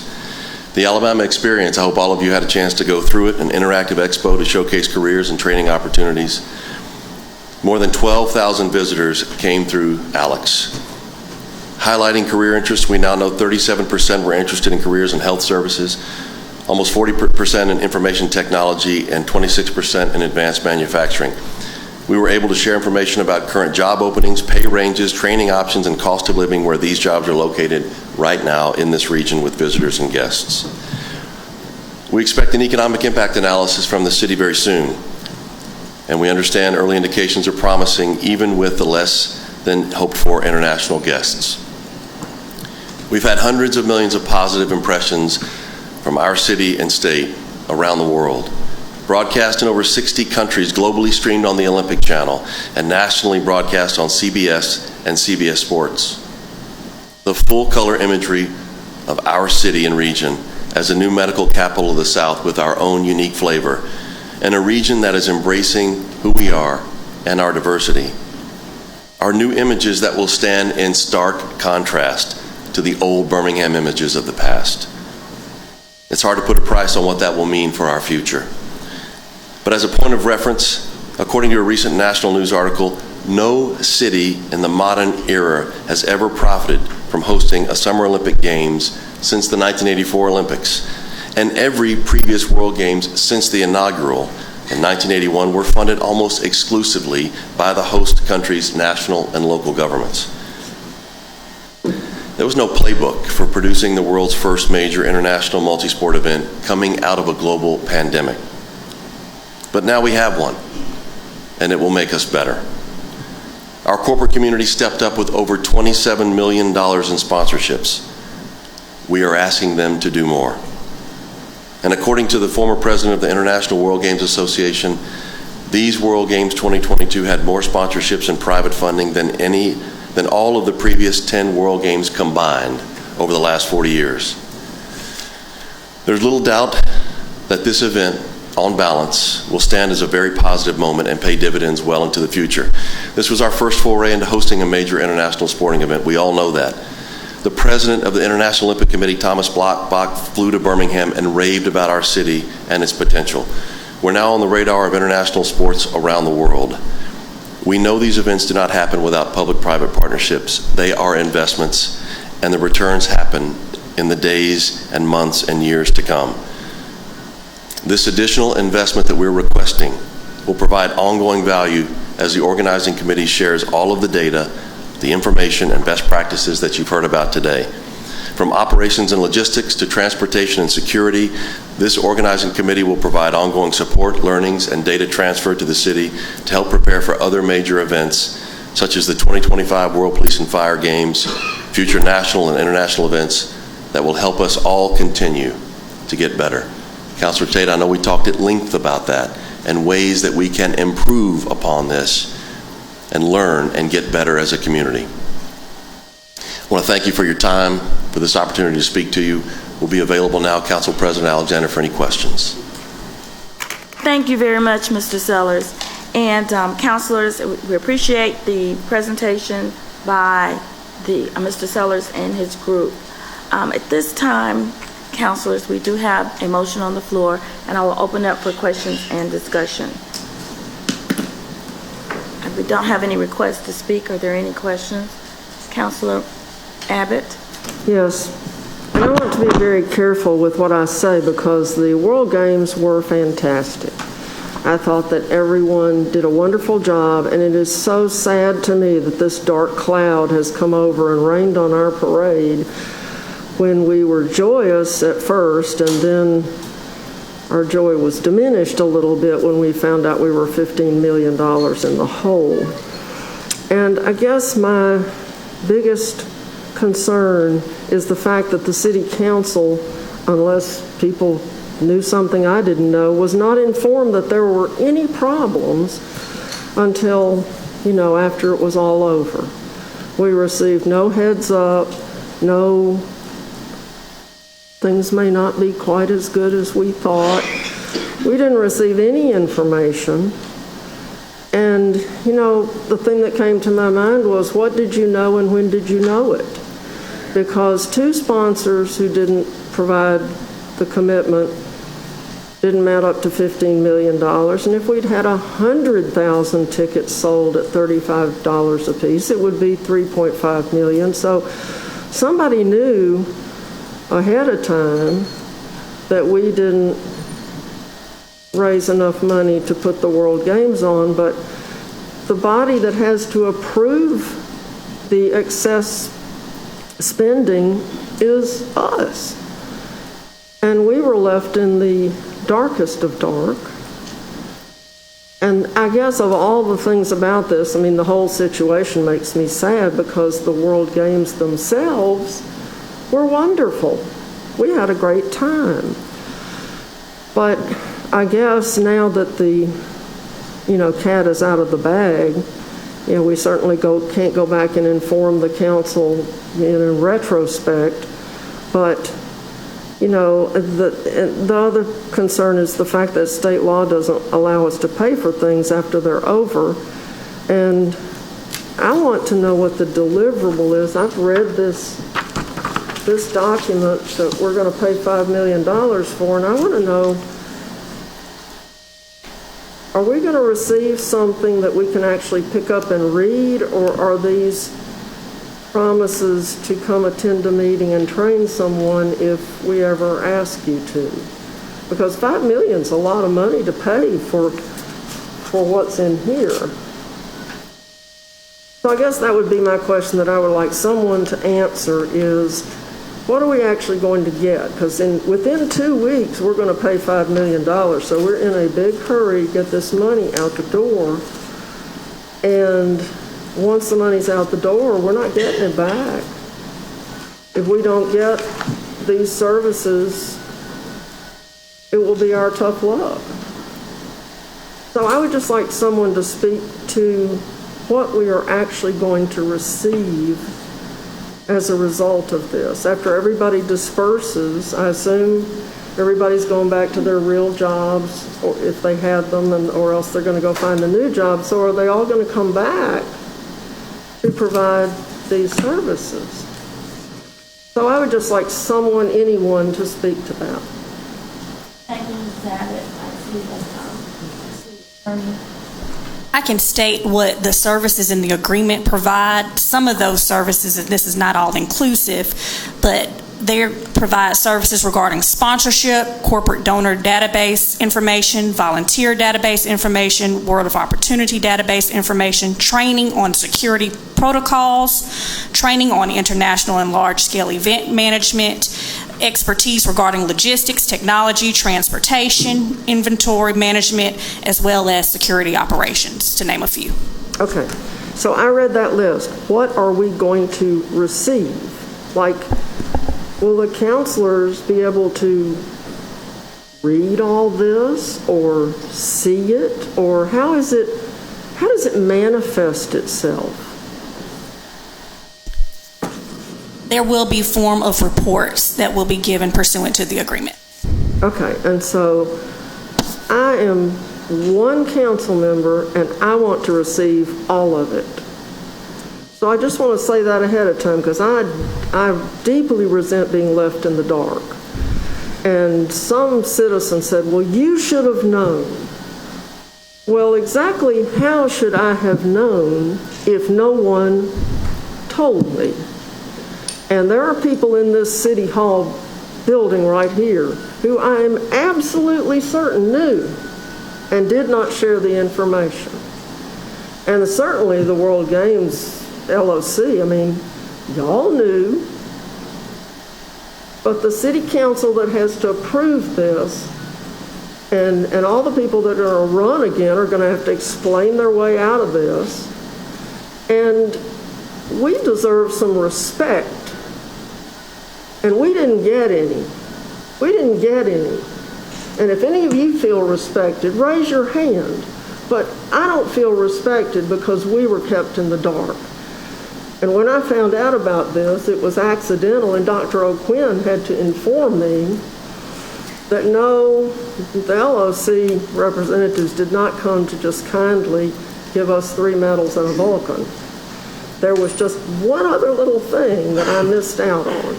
So I just had, I never went to sleep last night thinking about this. And I just had to get it off my chest so that maybe tonight I can go to sleep. And so when all the dust is settled, I want to see all this $5 million worth of receivables. I want to actually see them with my eyes and touch them with my hands. And now I can deflate or something. Thank you, thank you, Mrs. Zapp. Mike is, Mr. Sellers, you'll be able to answer that question. Yes, ma'am. Thank you, Council President.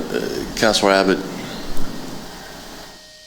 to you and to this entire body, I want to apologize personally. I should have personally, as the CEO, communicated more effectively, directly to you during these times. I know we're here to talk about the services that we are going to be providing, and rest assured we will ensure that we provide real value, $5 million at least worth of value to this council to ensure that the best practices, the data, all of the information will help provide incremental value to everything this city does going forward.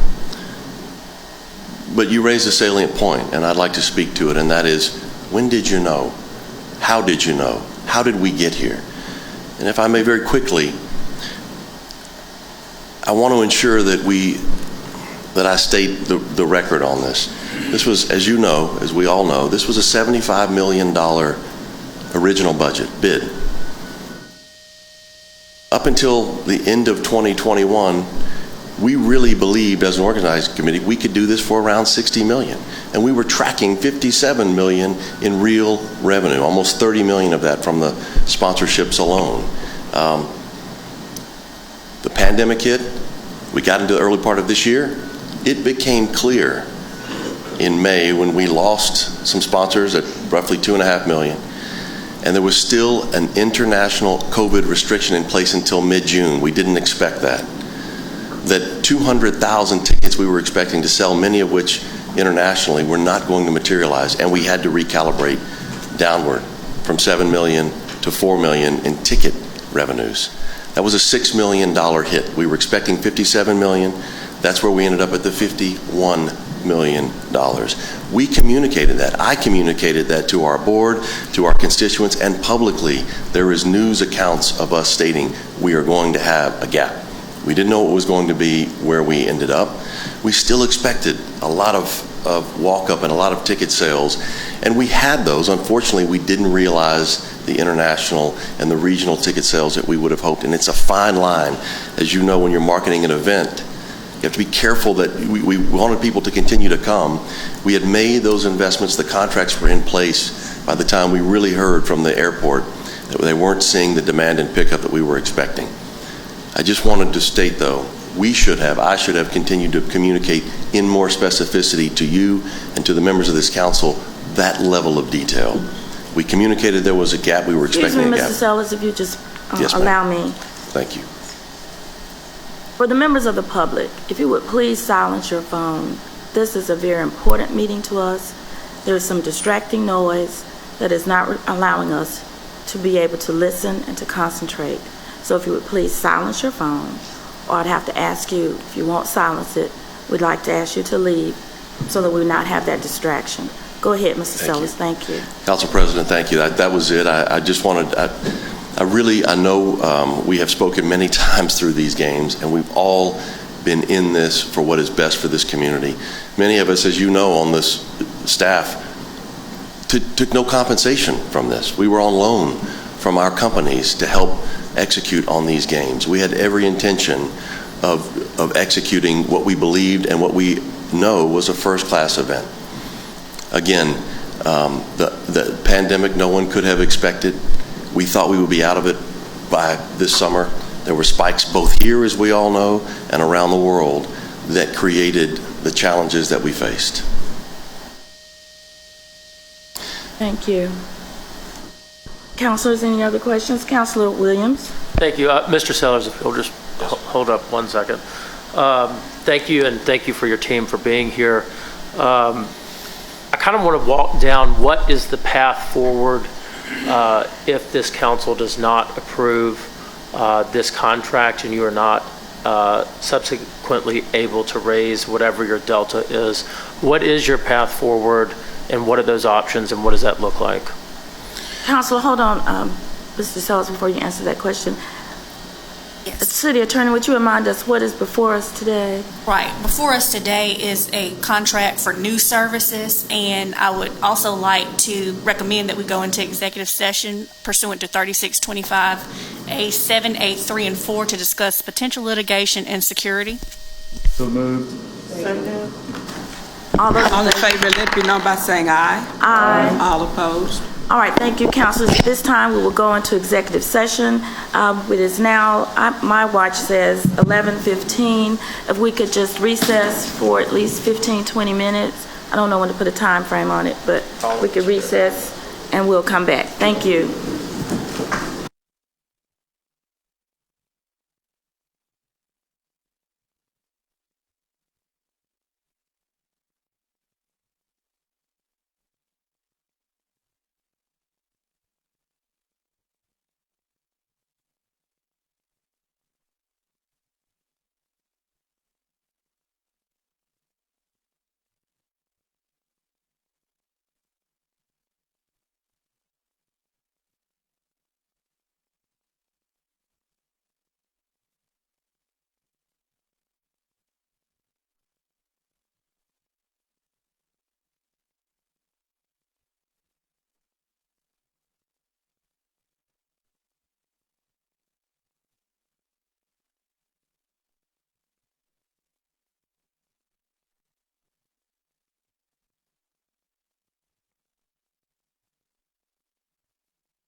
At this time, we will reconvene. Madam Clerk, will you call the roll? Yes, ma'am. Councilmember Abbott. Present. Councilmember Clark. Present. Councilmember Moore. Good morning. Is it still morning? Councilmember Present. O'Quinn. Present. Councilmember Tate. Present. Councilmember Williams. Present. Councilmember Woods. President Pro Tem Smitherman. Present. And Council President Alexander. Present. Thank you. At this time, we have returned from executive session. I just want to let you know no votes were taken, and we did not take any action as far as making any decisions through our executive session. At this time, I do want to go back. We had a question on the floor by Councilor Williams. And Councilor Williams, I want to start back with you. All right. Thank you, Madam President. To the Birmingham World Games Organizing Committee, I'd like to make a statement more so than a question, and then Mr. Sellers, if you or your team has a statement to follow it, it's more than welcome. But I want to talk about the ramifications that having the Birmingham Organizing Committee file for bankruptcy mean, not only for the city of Birmingham, but for the region as a whole. Several years ago, Jefferson County filed for bankruptcy, and at the time, before Orange County was the largest municipal government bankruptcy in the United States.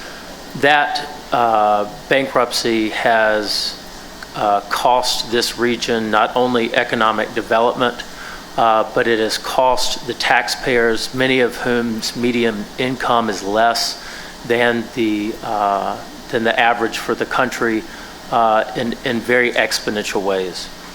Bankruptcy hurts this region. Bankruptcy hurts this city. Recognizing that you guys are not a government entity, so it is different. Having another bankruptcy, in my mind, will directly impact the city's ability to file for warrants or issue bonds down the future, giving the market a comfort that Birmingham will pay its obligations, especially on the heels of one of the largest municipal bankruptcies in the United States. I think that that's my statement in whole. The importance of not filing for bankruptcy, and that's to Mr. Sellers and his entire team. And so I think that I'm going to leave my statement as that, so I don't get in trouble with our city attorney. Thank you, Mr. Williams. Councilors, we still have discussion open on this item. I don't see any speakers that request to speak, so just let me know if you'd like to speak. You go ahead, just raise your hand. We're good. Thank you, Councilor Moore. Thank you, Madam President. I guess my concern was, just making sure that, we wouldn't find ourselves, or what could we do to insulate ourselves so that we wouldn't find ourselves in this position again. I think that, the community is very concerned about, our local vendors and making sure that they are well taken care of, but also making sure that, their neighborhoods are also taken care of, that things within their communities are addressed as well. And so I would just like to make sure that, we as a council, for future events or opportunities, ensure that we do everything that we need to do to make sure that we don't find ourselves here again, and make sure that we take care of our people. Thank you, Councilor Moore. Any other councilors? Councilor Quinn. Yes. So I had a question specifically about the fund balance reserves. If our financial officers or whatever could just kind of lay out the background information, how did the fund balance reserve come about? Why do we maintain that money? How much is in it? How do we manage that money? How much in dividends does it earn annually? Just provide the context for using that as a funding source for this contract. Yes, sir. Dr. O'Quinn and to Madam President and Council, what I'll do, actually, I'm just setting it up to speak more broadly, but I will allow Chief Mitchell to speak more in detail about the General Reserve Fund. You know, we have several accounts. You all just passed our general budget, started July 1, so we've only been in it almost 60 days. We have a rainy day account. We have the General Reserve. And of course, we have these ARPA dollars that have been approved. We got our second tranche. And so from that standpoint, it was a recommendation to do this out of our General Reserve. Not out of the budget you just passed July 1. So it's not coming from there. Those go to take care of city services and city personnel and day-to-day operations.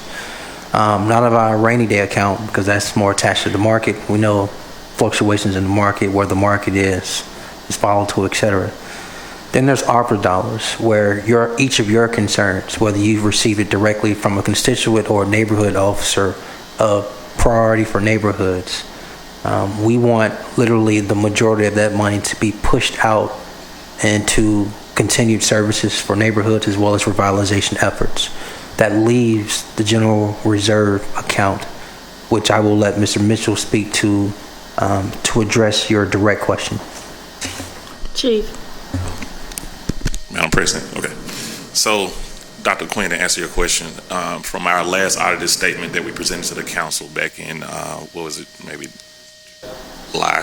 So at the end of those fiscal year 2021, June 30th, we had a fund balance of a little bit over $173 million. What we presented to the council at that time, we had a surplus that was kind of averaging around $53 million. And of that $53 million, we took $40 million out of that surplus that we used to go through basic city service, where we provided, employees with 5% cost of living increase and the trash cans that were approved today. So of that amount, that left a balance of around $13 million that's still out of that same surplus that was presented to this council at the end of our 2021 fiscal year budget ending. And these are audited numbers. So that's why we were comfortable with making this recommendation to the council. And just the reason this fund balance reserve exists is because our city policy is that we maintain a certain operating balance. That's what this is for, that if, stuff were to hit the fan, we would have money to continue operating. To make everybody back aware of what the policy states. So we try to keep almost 2 months of fund balance reserve in our reserves. So if you take our $515 million budget, that little calculation is probably around $80 million that we need to just have cash on hand, just in case of something, natural disaster may happen, or something of a nature that we will need to go into that fund and not touch our other reserves. So like I said, with the spending of the surplus and the money that was already allocated, that was in the fund balance reserve that we have built over the years, it's over the amount that's actually recommended for the fund balance reserve. Right, and so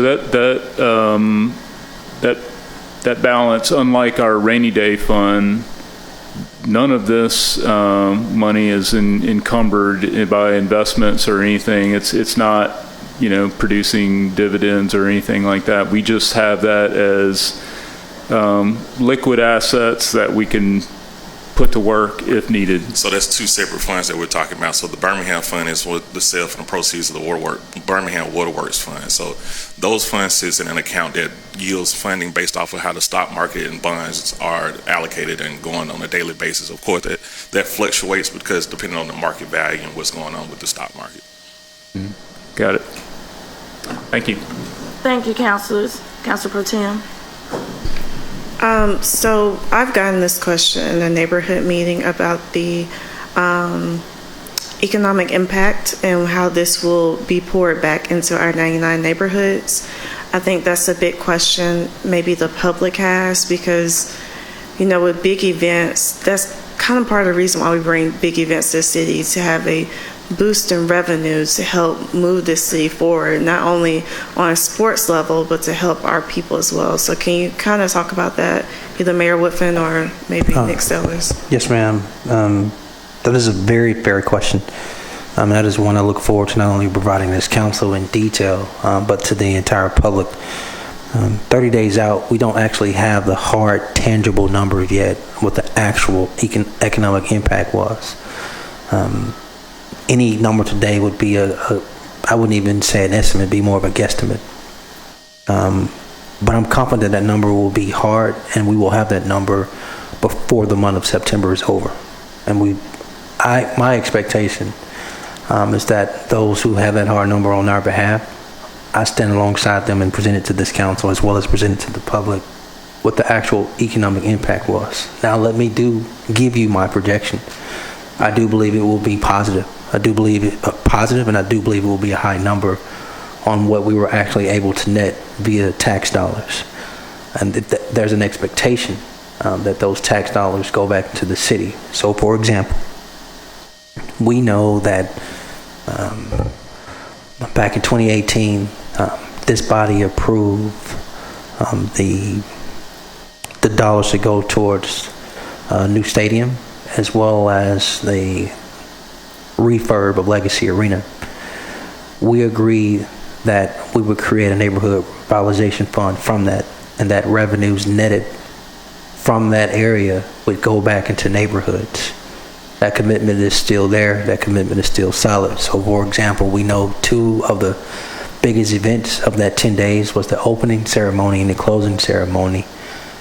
So being in a position to assess what was produced, what happened at those restaurants, et cetera, that we want that money to go back into not only that fund, but disperse back out to neighborhoods. And I just have a request that that's given to us either at committee of the whole or maybe even at city council meetings, so that not only we know, but the public knows as well. I just know there have been things in the news that maybe the hotels didn't get the profit they thought. So I want to make sure that people know that this was really a success for us as far as revenue wise. Thank you. Very fair. Yes, ma'am. Thank you. Councilor Clark. Thank you, Madam President. I think related to Councilor Smitherman's question, I'd like to make sure in our economic impact analysis, we're really careful to quantify all of the many ways that it costs the city to participate. Any fees that were paid, we had staff involved for years, and then we had special event and overtime pay and a lot of in-kind services. We had infrastructure improvements. Just in my short time on the council, we've approved so many direct expenses that were not, cash paid to the World Games, but they were cost impacts of hosting that I don't feel like I have a good sense of, how much we really spent on it. So I hope that all of that will go into the analysis. I think the World Games was just, it was an incredible feat. I worked on the Olympic program in 1995, preparing to be a soccer venue, and it was just an enormous effort to just host one event and a few practice venues. So to host something that was so sustained over so much time, in a time when our city labor was so thin, and so then to have to divert services from our citizens, I think that was another cost that we should acknowledge the citizens for enduring. The limited services getting even thinner during the time of the World Games. I feel like it was very successful and beneficial to this community to do an event of this magnitude. I feel like we've celebrated a lot, but we haven't really looked at all the things that did not go well, and that we do need to do a better examination of, some of the people who were harmed through this effort, like the vendors who participated in the World of Opportunity, who felt like, they weren't in a position to see traffic or or have opportunities to sell their wares. So I know there's some reparations for that, but I think we need to really examine that and see what we can do better in that regard going forward. And I guess my question to the World Games is, in light of this phase that you're in, trying to raise capital to retire debts and close, when do you anticipate dissolving this entity based on where you are? That's a question to Mr. Sellers Yes. and the team.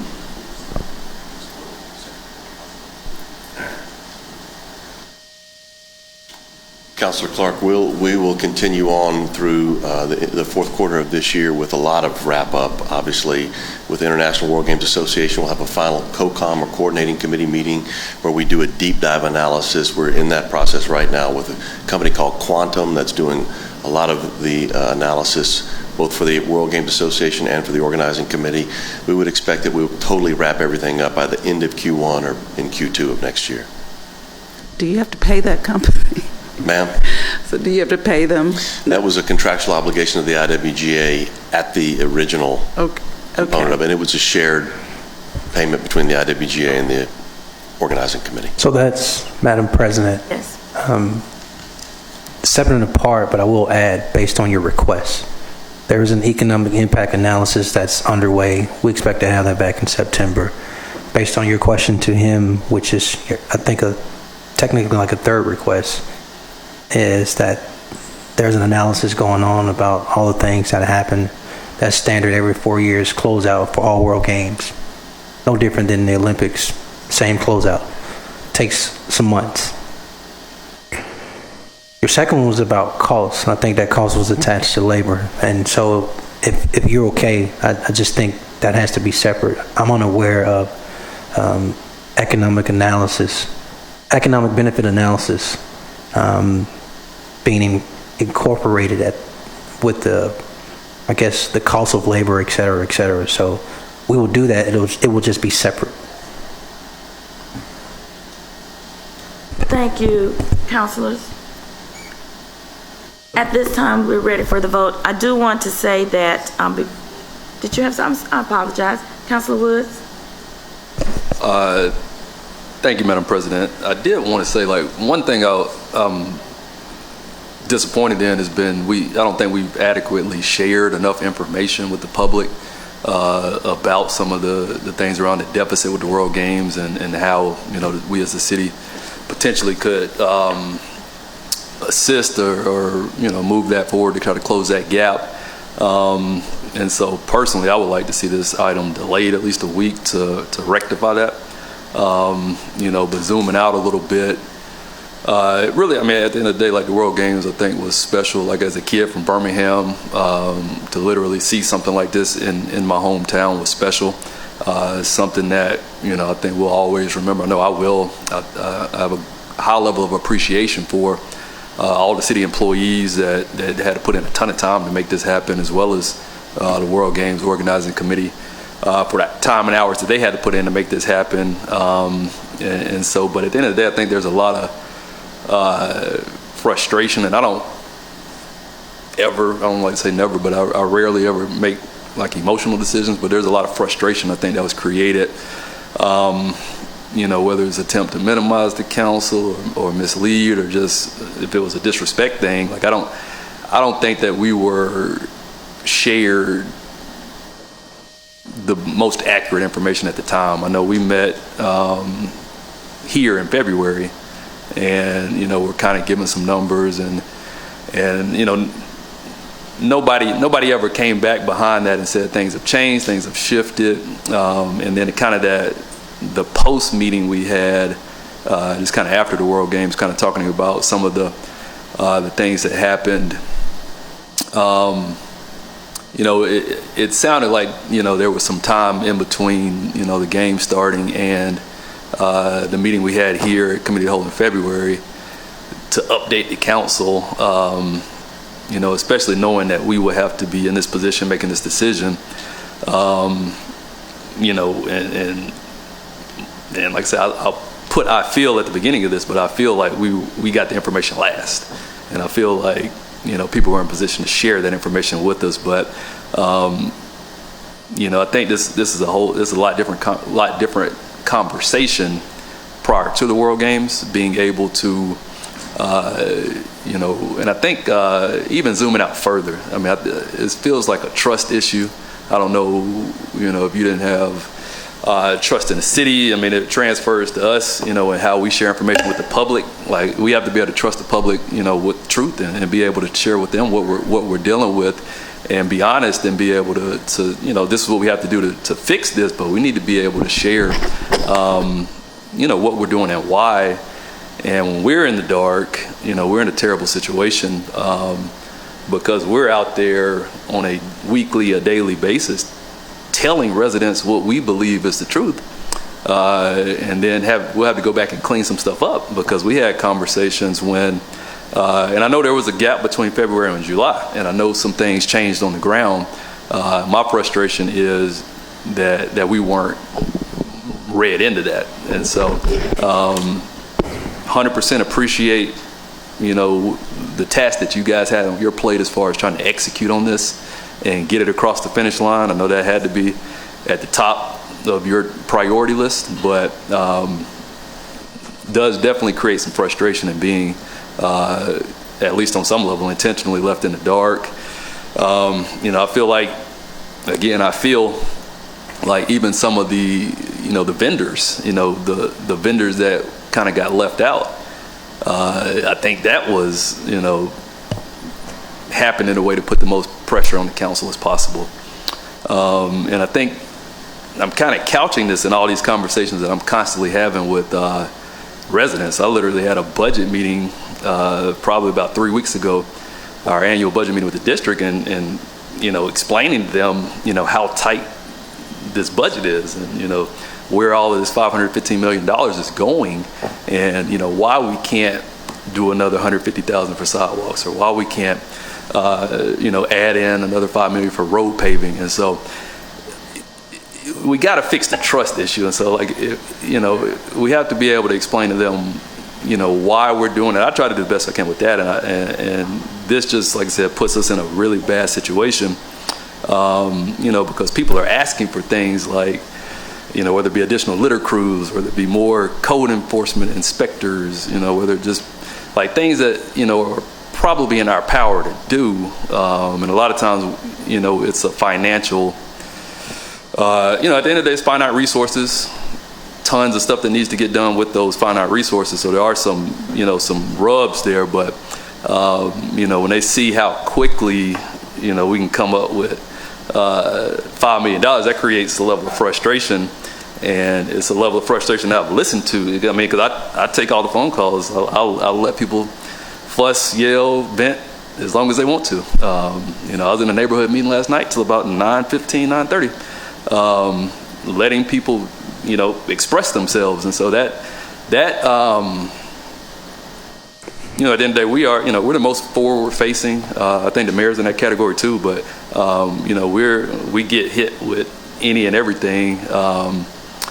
And it's frustrating for the information to be available and not bring us into the loop, because there were better solutions, I think, to this problem. And I think that's, and I feel like it may have been a trust thing where, maybe didn't feel like you could bring that to the council. But my thing is, in order to most effectively serve this city, the residents have to have faith in us. They have to believe that we are taking what they want and trying our best to execute on it, and that we're telling them the truth when we come up short, and when we can't give them what they want. And in order for them to trust us, we have to be giving them correct information. If they feel like we're not, because they're not going to see it as you didn't know. They're going to see it as you should have known. And I don't have a good answer for that. And so that's the truth. But, just getting back on the World Games piece, I think the underlying tone or underlying theme from a lot of residents is they feel, because they're not getting some of those things that they want in their neighborhoods, they see this as a World Games versus the neighborhood type discussion. And, that's not the case. But we haven't done a good job of expressing that prior to like taking up an item like this.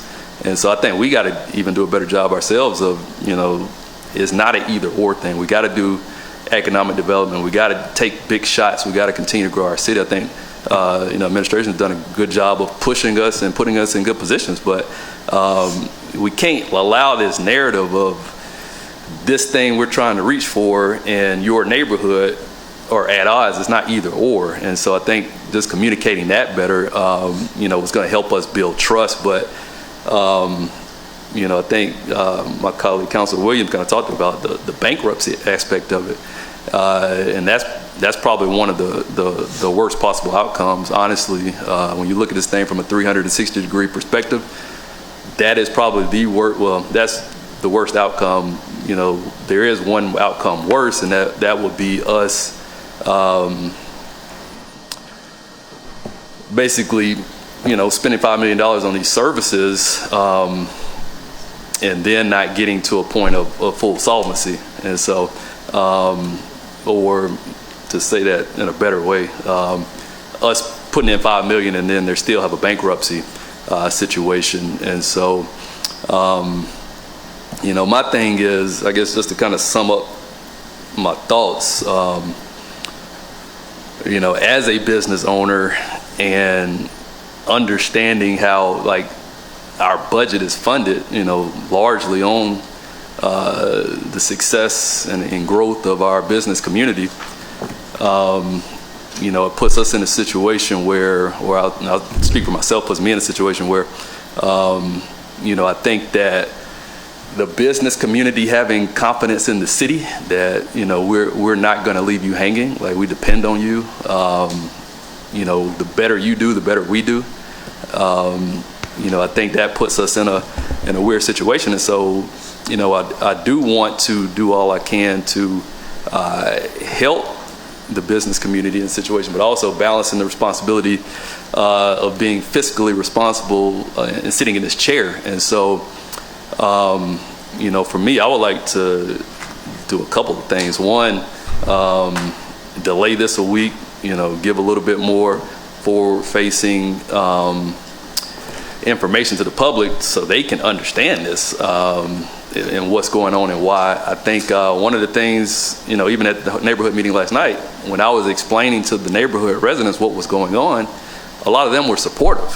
Like a lot of them were like, they enjoyed the World Games. They understood what it meant to the city. And so from my point of view, we have got to trust the residents with the truth. And the second thing I want to do, and this is probably the more important piece, would be to look at the agreement and or separate item 28, which would probably be the easier path, and add some language there that makes our $5 million contingent on additional commitments. And so, like I said, my biggest fear in this situation is funding this $5 million and then still experiencing the worst case scenario, which in this case is bankruptcy. And so,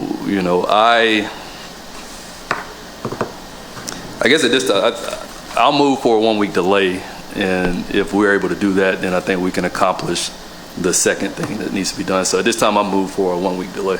If you'll hold on to that 1 second, you did raise some questions. Mayor Whitman. Madam President, before you or any of your colleagues respond, let me first take the time to say thank you to each of you.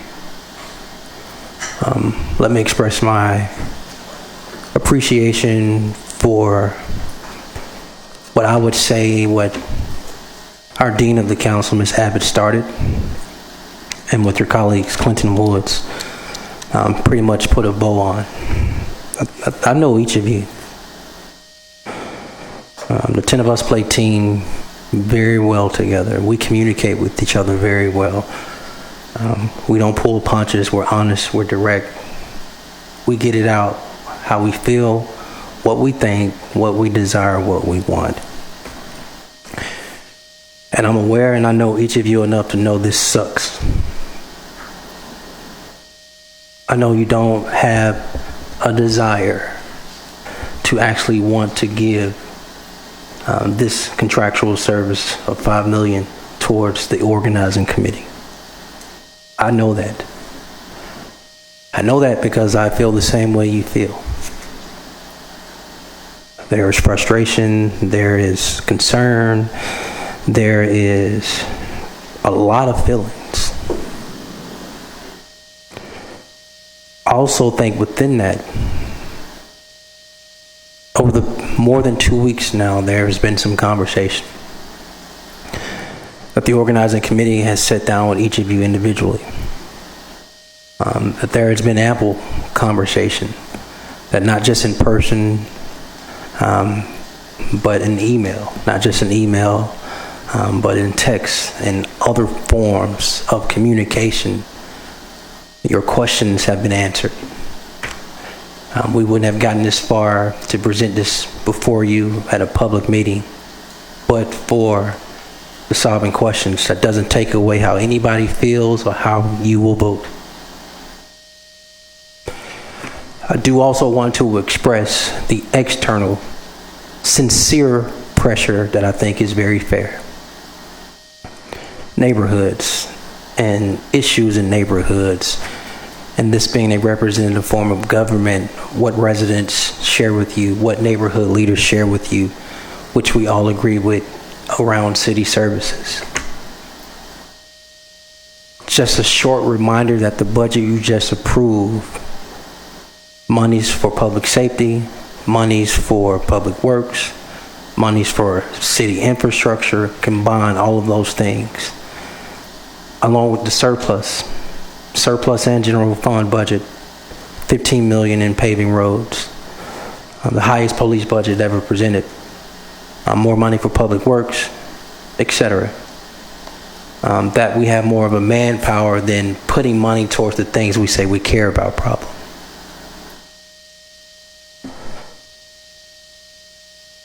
There's another reminder from a time standpoint, 30 days out. I know each of you has some high interests, whatever, separate from what we do with our contractual services towards this organizing committee.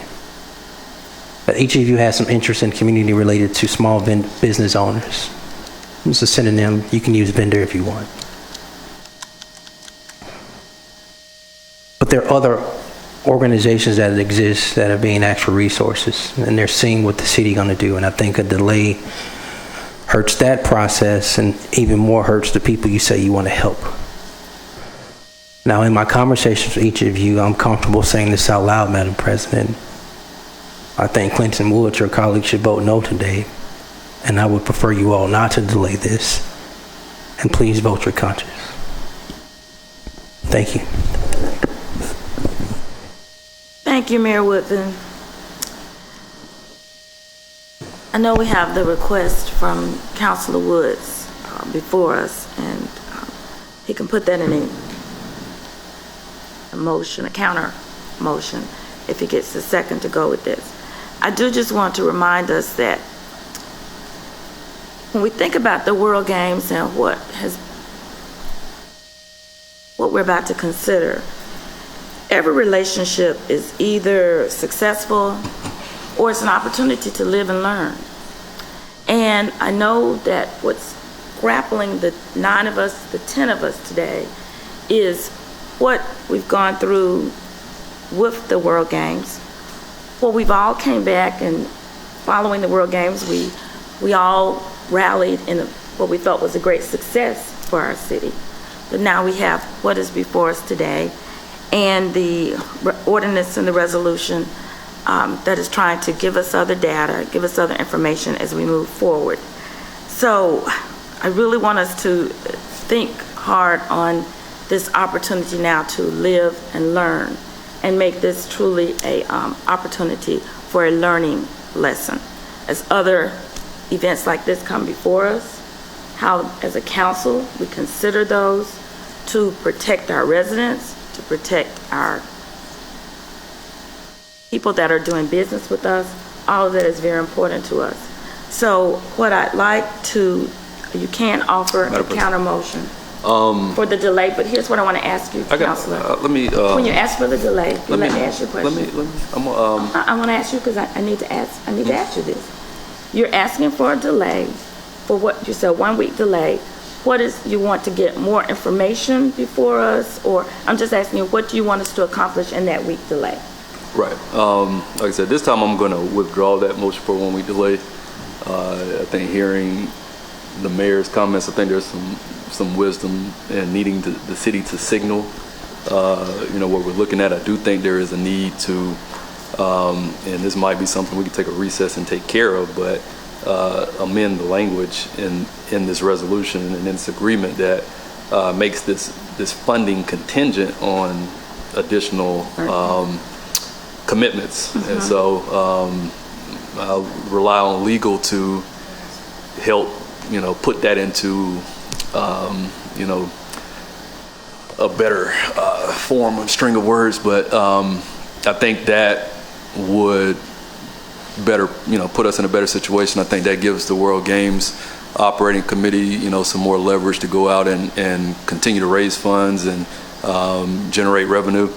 Like I said, this is a pretty bad situation all the way around, or I won't say bad situation, but difficult situation all the way around. And so there's no great answers. There's no slam dunks on this one. So I think if we could make those amendments, I feel like we would have something that hopefully everybody could be on the same page with. Madam President, I think that is a very fair request. I'm going to agree, and that's why I wanted to go back and ask you what you were actually asking us for. So if we could entertain a motion to recess, councilors, to allow administration to go back to this document. Motion to recess for 30 minutes. Second. All in favor, let it be known by saying aye. Aye. All opposed. Thank you. My watch has 12:40. I'm going back in the room. I literally said. We have a public safety meeting that's coming up at 1 o'clock as we recess. So, all right, and we also have an administration committee meeting. So the chairs, we will work on those, but we'll come back at, we'll take 30 minutes, please. So that'll be 1:05.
I call back to order the meeting of the Birmingham City Council. Time is now 1:49 on August 23rd. Madam Clerk, if you'll call the roll. Yes, ma'am. Councilmember Abbott. Present. Councilmember Clark. Present. Councilmember Moore. Present. Councilmember O'Quinn. Present. Councilmember Tate. Present. Councilmember Williams. Present. Councilmember Woods. Present. Council President Pro Tem Smitherman. Here. And Council President Alexander. Present. Thank you very much. Councilors, we had recessed at a point. There had been a request for us to go back and make some amendments and changes to the resolution that was before us. And so I will ask the Office of the City Attorney if you will guide us through those changes. You all can please turn to page 7, paragraph 20, under the termination and suspension section. In the event of termination pursuant to paragraph 20B3, the city shall assume the role of a secured creditor of the data and other assets contemplated by this agreement. And if you turn to page 13, under the scope of services, the reporting will also be required under data and delivery. The city's designated contact to also include but not be limited to the council president regarding data interpretation and integration. Thank you, Mrs. King. We did have a motion and a second where we were considering both of the items. I believe it's 28 and 29. The city attorney has read those changes, and we are open for discussion. Any questions regarding these changes? All right, councilors, we're ready for the vote. Okay, the vote has started.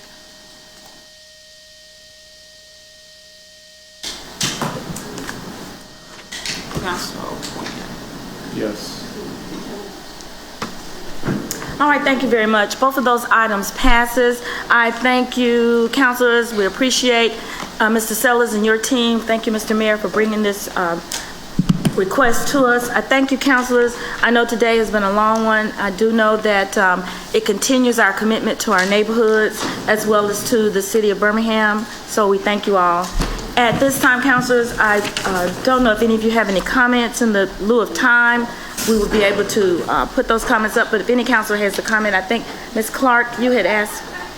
Yeah, I had a guest here with Orville Eiffel from the Jazz Hall of Fame, but he was jet lagged. He had traveled from Japan, and so they left. So I'm good. Thank you. Thank you. Councilor Moore? Yeah, I just had one thing, and I wanted to make sure that I asked the mayor. I know we had an opportunity to talk to code enforcement, municipal court, the community resource officers, city attorney's office, several folks, just really trying to figure out how we can, work together to do a better job at addressing some of our ordinances and making some examples of some folks that are repeat offenders. And so wanted to know if we had set a meeting to be able to meet with any of our neighborhood officers about that. Yeah, so first off, Madam President, thank you, Councilor Moore. You, along with a few other people, have been a part of a series of meetings we've been having where we bring all the departments together that touch, I guess, multiple issues. In this case, all the people that touch code enforcement, so PEP, Public Works, and various other departments. Recall, recall that previously we've had a town hall style meeting with neighborhood officers. What Councilor Moore is referring to is time to do that again. That first time we did it, the single topic was literally about trash, refuge, cameras, litter and illegal dumping related to that single issue. What he's referring to now is some of the issues that touch municipal court, Department of Public Works, PEP, where you have people who end up in environmental court, whether it's an inoperable vehicle or whether it is, I'm trying to think, things that are in code violation, basically. it's time now to have another one of those meetings. So we had an original idea date of September 15th, but I understand, I think several of you all will be out of town. So that doesn't work. And we haven't found a second date. We were looking at the 14th of the 22nd, but we need to get with leadership. I think my admin and their admin were talking, and I wasn't in the loop on a lock date. But I know there's some conversation about locking that date down in September, contingent upon council schedule, so we can communicate that to the neighborhood officers across the city. Thank you. Yes, sir. All right, thank you, Councilor. Councilor Abbott? Yes, ma'am. I would just simply like to announce that the Planning and Zoning meeting that was scheduled for tomorrow, August 24th, is canceled, and that our next meeting will be September 14th at 3:30 here in the chambers. Thank you. Thank you, Mrs. Abbott. Dr. O'Quinn? Yeah, just a couple of quick comments, and I'm sorry that our guests have stepped out for a moment. And I think there was a lot of honesty, expressed today, and obviously a lot of things that we need to work on. But I do want to just take a step back and say that the World Games was absolutely a success for the city of Birmingham. Nobody can take that away from us. It was a tremendous feat, and I commend the organizing committee for, being able to pull it off. I don't want that to get lost in today's conversation that, this was a monumental task by any estimation, and they did it successfully, and they should be commended for that. And the other, thing to keep in perspective is that it's not over. The way I look at it is that the World Games was just a tool to level the city up, to advance our game, to increase our income earning potential. And that didn't stop on July 17th. That we have to keep building on that. And I think the action, that we took as a council today continues that effort. And I just wanted to say, that even though there were a lot of, feelings expressed and, some of the shortfalls discussed, that on the whole, it was still a very successful event, and we need to continue building on that and moving forward. Thank you, Dr. O'Quinn. Councilor Woods? Thank you, Madam President. I wholeheartedly agree with what Councilor Quinn's hitting on. I think, what the city of Birmingham accomplished is incredible. But at the same time, I think we also have to be able to have hard conversations and disagree. And thank Madam President for your leadership for creating an atmosphere where we can do that. And everybody still be speaking to each other afterwards. So thank you. Also, a couple announcements. Tomorrow, August 24th, from 9 a.m. to 11 a.m. at Archwell Health. James Spann is coming to District 1. He's going to be talking about weather preparedness. And so that's the Archwell Health, which is a healthcare facility kind of geared towards seniors. And so definitely from 9 to 11, if you're available, go out, get a chance to meet the great James Spann right here in District 1. Also on Saturday, August 27th, 8 a.m., Be Litter Free Cleanup continues. So we'll be meeting at Calvary Resurrection Christian Church. That is going to be 356 Kilo Springs Road. Got rained out last week, so picking back up this week. So definitely come out and contribute and find ways to make the impact you want to see in your community. So just want to invite everybody out, and thank you. Thank you, Councilor Woods. Councilor Tate? Thank you, Madam President. I just want to, echo what Councilor Woods has stated. Councilor Quinn eloquently put it. I just think going forward, it's a learning tool for all of us to make sure that somebody's at the table when we have these events.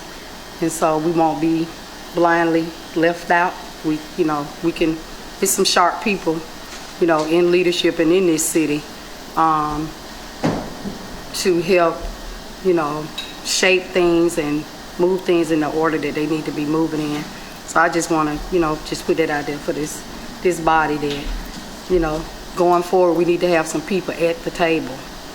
But my announcements are Dolomite neighborhood meeting will be tonight, 6 p.m. They will meet conference call. The dial-in number is 602-580-9525. The access code is 3789426. Fountain Heights neighborhood meeting will be tonight at 6 p.m. in person at the Fountain Heights Rec Center located at 1105 5th Avenue North. And Inn and Ridge neighborhood will meet Thursday, August the 25th, and that's 5:30 on Zoom. The next public safety meeting will be at 1 p.m. on September the 27th. You can submit your agenda items to Brandon McCray no later than Thursday, September the 8th at 1 p.m. So Central Pratt neighborhood is hosting their Community Fun Day. They want you to bring your lawn chairs, your tents, your gazebos. It's going to be at the House Sanford Rec Center at 320 Avenue D, Birmingham 35214. So it's Saturday, August the 27th from 10 a.m. to 2 p.m. Thank you, Madam President. Thank you. Council Pro Tem? Thank you, Madam President. I guess District 6 will be with District 1, having a cleanup this Saturday. Starting at 9 o'clock, we will meet at the First Baptist Church of Mason City that is located at 2020 13th Place Southwest. We will be partnering with the Black Warrior River Keepers. Also, the next PIC meeting will be Tuesday, September 6th at 2, and the next Budget and Finance meeting will be Monday, September 26th at 3:30 p.m. in the Council chambers. And you can submit your submissions to laquita.wilson@birminghamal.gov. Also, it's supposed to be a rainy week. Make sure you kind of remember all the things the 10 of us have kind of been talking about. If you see a big puddle or a big body of water, please do not drive through that because you'll probably get stuck. If you need to move your cars, do that. Just protect yourselves during this week. Thank you. Thank you, Council Pro Tem. For District 7, there are no neighborhood association meetings scheduled this week in District 7.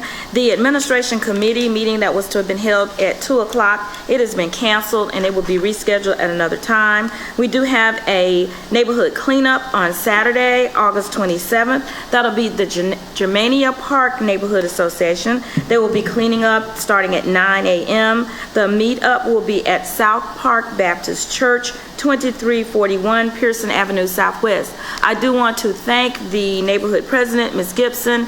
Also want to thank Park and Rec. Go over and look at Germania Park. We're making some big changes over there, and I think that the residents would be very pleased doing some upgrades. So I do want to thank Ms. Eddins with Park and Rec Board, as Park and Rec Department, as well as Ms. Gibson. And more is to come, but we'd like for you to see a preview, and we will have a big grand opportunity for everybody to go out and see that. Don't forget the Federal Affordable Connectivity Program.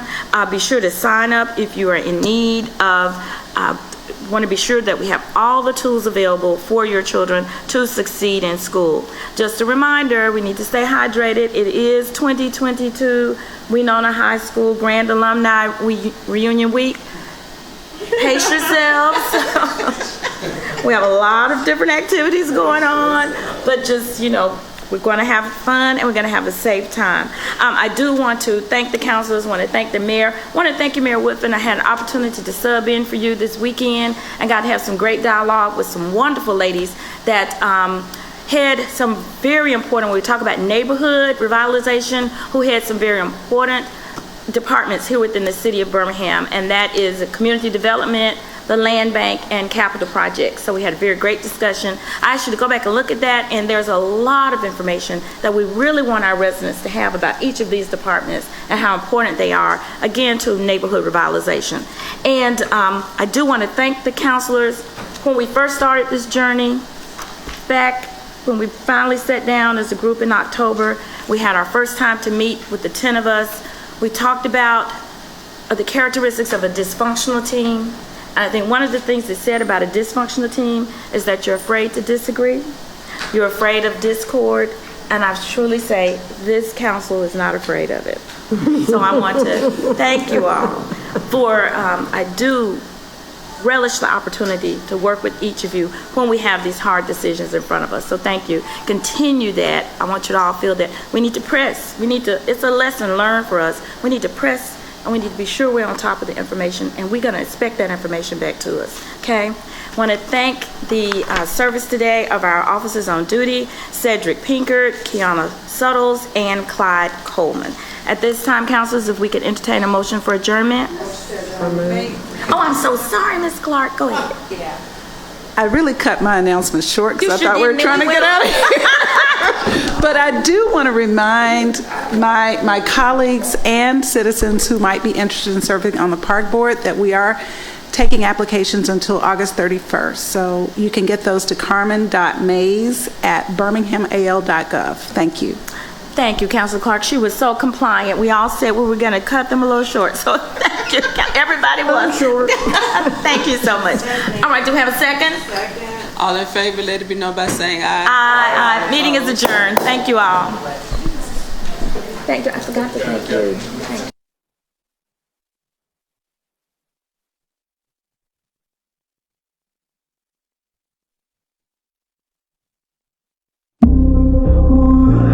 First of all, we're here at Club Duquette, one of the premier retail stores right here in the heart of Woodlawn. I'm standing here with Duquette Johnston, who serves as one of the partners here at this store. I gotta tell y'all, man, they have some of the coolest clothes that you've ever seen.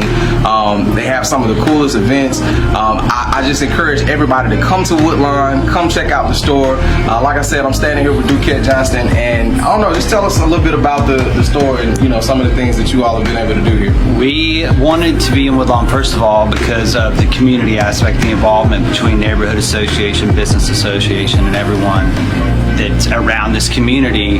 But what we do, we wanted to create a place where everyone can feel welcome, come in, vibe out. We throw big parties when we can, and we carry brands that no one else carries in the state of Alabama. We make design stuff, work with local partners, national partners, international partners, and just try to bring people together in our space, build community. And so one of the things that I really love about Duquette and his wife is that as many small businesses had to, they weathered the storm of the pandemic. They stayed here. They chose to stay in Woodlawn because of the community aspect. And so just want to take this opportunity to celebrate businesses like Club Duquette because they are the backbone of our city. And so just thankful for him being here. Give us the address so that people know. 1755th Place South in Woodlawn, Birmingham, Alabama. Man, y'all come get y'all some clothes, man, because Woodlawn is for lovers. Spot. That's right. All right. So good morning, everyone. This is City Councilor JT Moore, and these are your D4 announcements. So first things first, we have 2 cleanup days that are taking place this weekend, this Saturday. One in the Inglenook neighborhood at the Inglenook Rec Center at 7 a.m. And then we're going to make our way over to Stockham Park in Kingston at 9 a.m. to show some TLC to that area as well. And so this week we have our neighborhood association meetings taking place. We have 2 of them, so be on the lookout. The Norwood neighborhood, they will have theirs this Wednesday from 6 p.m. And then we will also have Harriman Park at 4:30 p.m. So if you would like to get more details as to how to be a part of those meetings, when those or where those meetings will take place, please make sure that you visit the Birmingham City Council website, scroll down to District 4, and we will have all the details laid out for you. Also wanted to just give another shout out to Hudson K-8 for the Verizon Innovative School Learning Lab that they had. Man, it was an amazing opportunity, man. I had a really great time, more so just seeing the faces of the young people that were interacting with all this new technology and just their ability to teach adults and to show us what they're doing with it. It's really cool. I think it's going to be a really cool experience for them just to be able to have access and exposure to those things, and it's really going to take their learning to another level. So shout out to the Hudson School as well as Wilkerson Middle School as well, because they also got a Verizon Innovative School Learning Lab as well. So kudos to you all. I got to give a big shout out to to the Woodlawn High School Colonels, whose football team just won the very first game of the season. Shout out to those guys. They went against the Bessemer City Schools and they won. And we are so excited for them. It was an 18-12 victory over Bessemer. And so look, man, let's keep that ball rolling, man. Let's keep these W's coming. So we just celebrate them and are extremely excited about that. And so before we leave, I just got to give a big shout out to 2 new businesses that are opening up right here in the heart of Woodlawn. Of course, everybody knows about Slutty Vegan, and so we want to say congratulations to them. But then we also want to celebrate Polaris, which is a new co-working / event space that is right here in the heart of Woodlawn as well. And so big shouts out to them. And yeah, man, we just D4. We on the move. We growing. We moving. All right. I love it. Let's get it. So I look forward to seeing you all at the next neighborhood association meetings. I look forward to seeing you all at the cleanup days. And D4, we could do more together.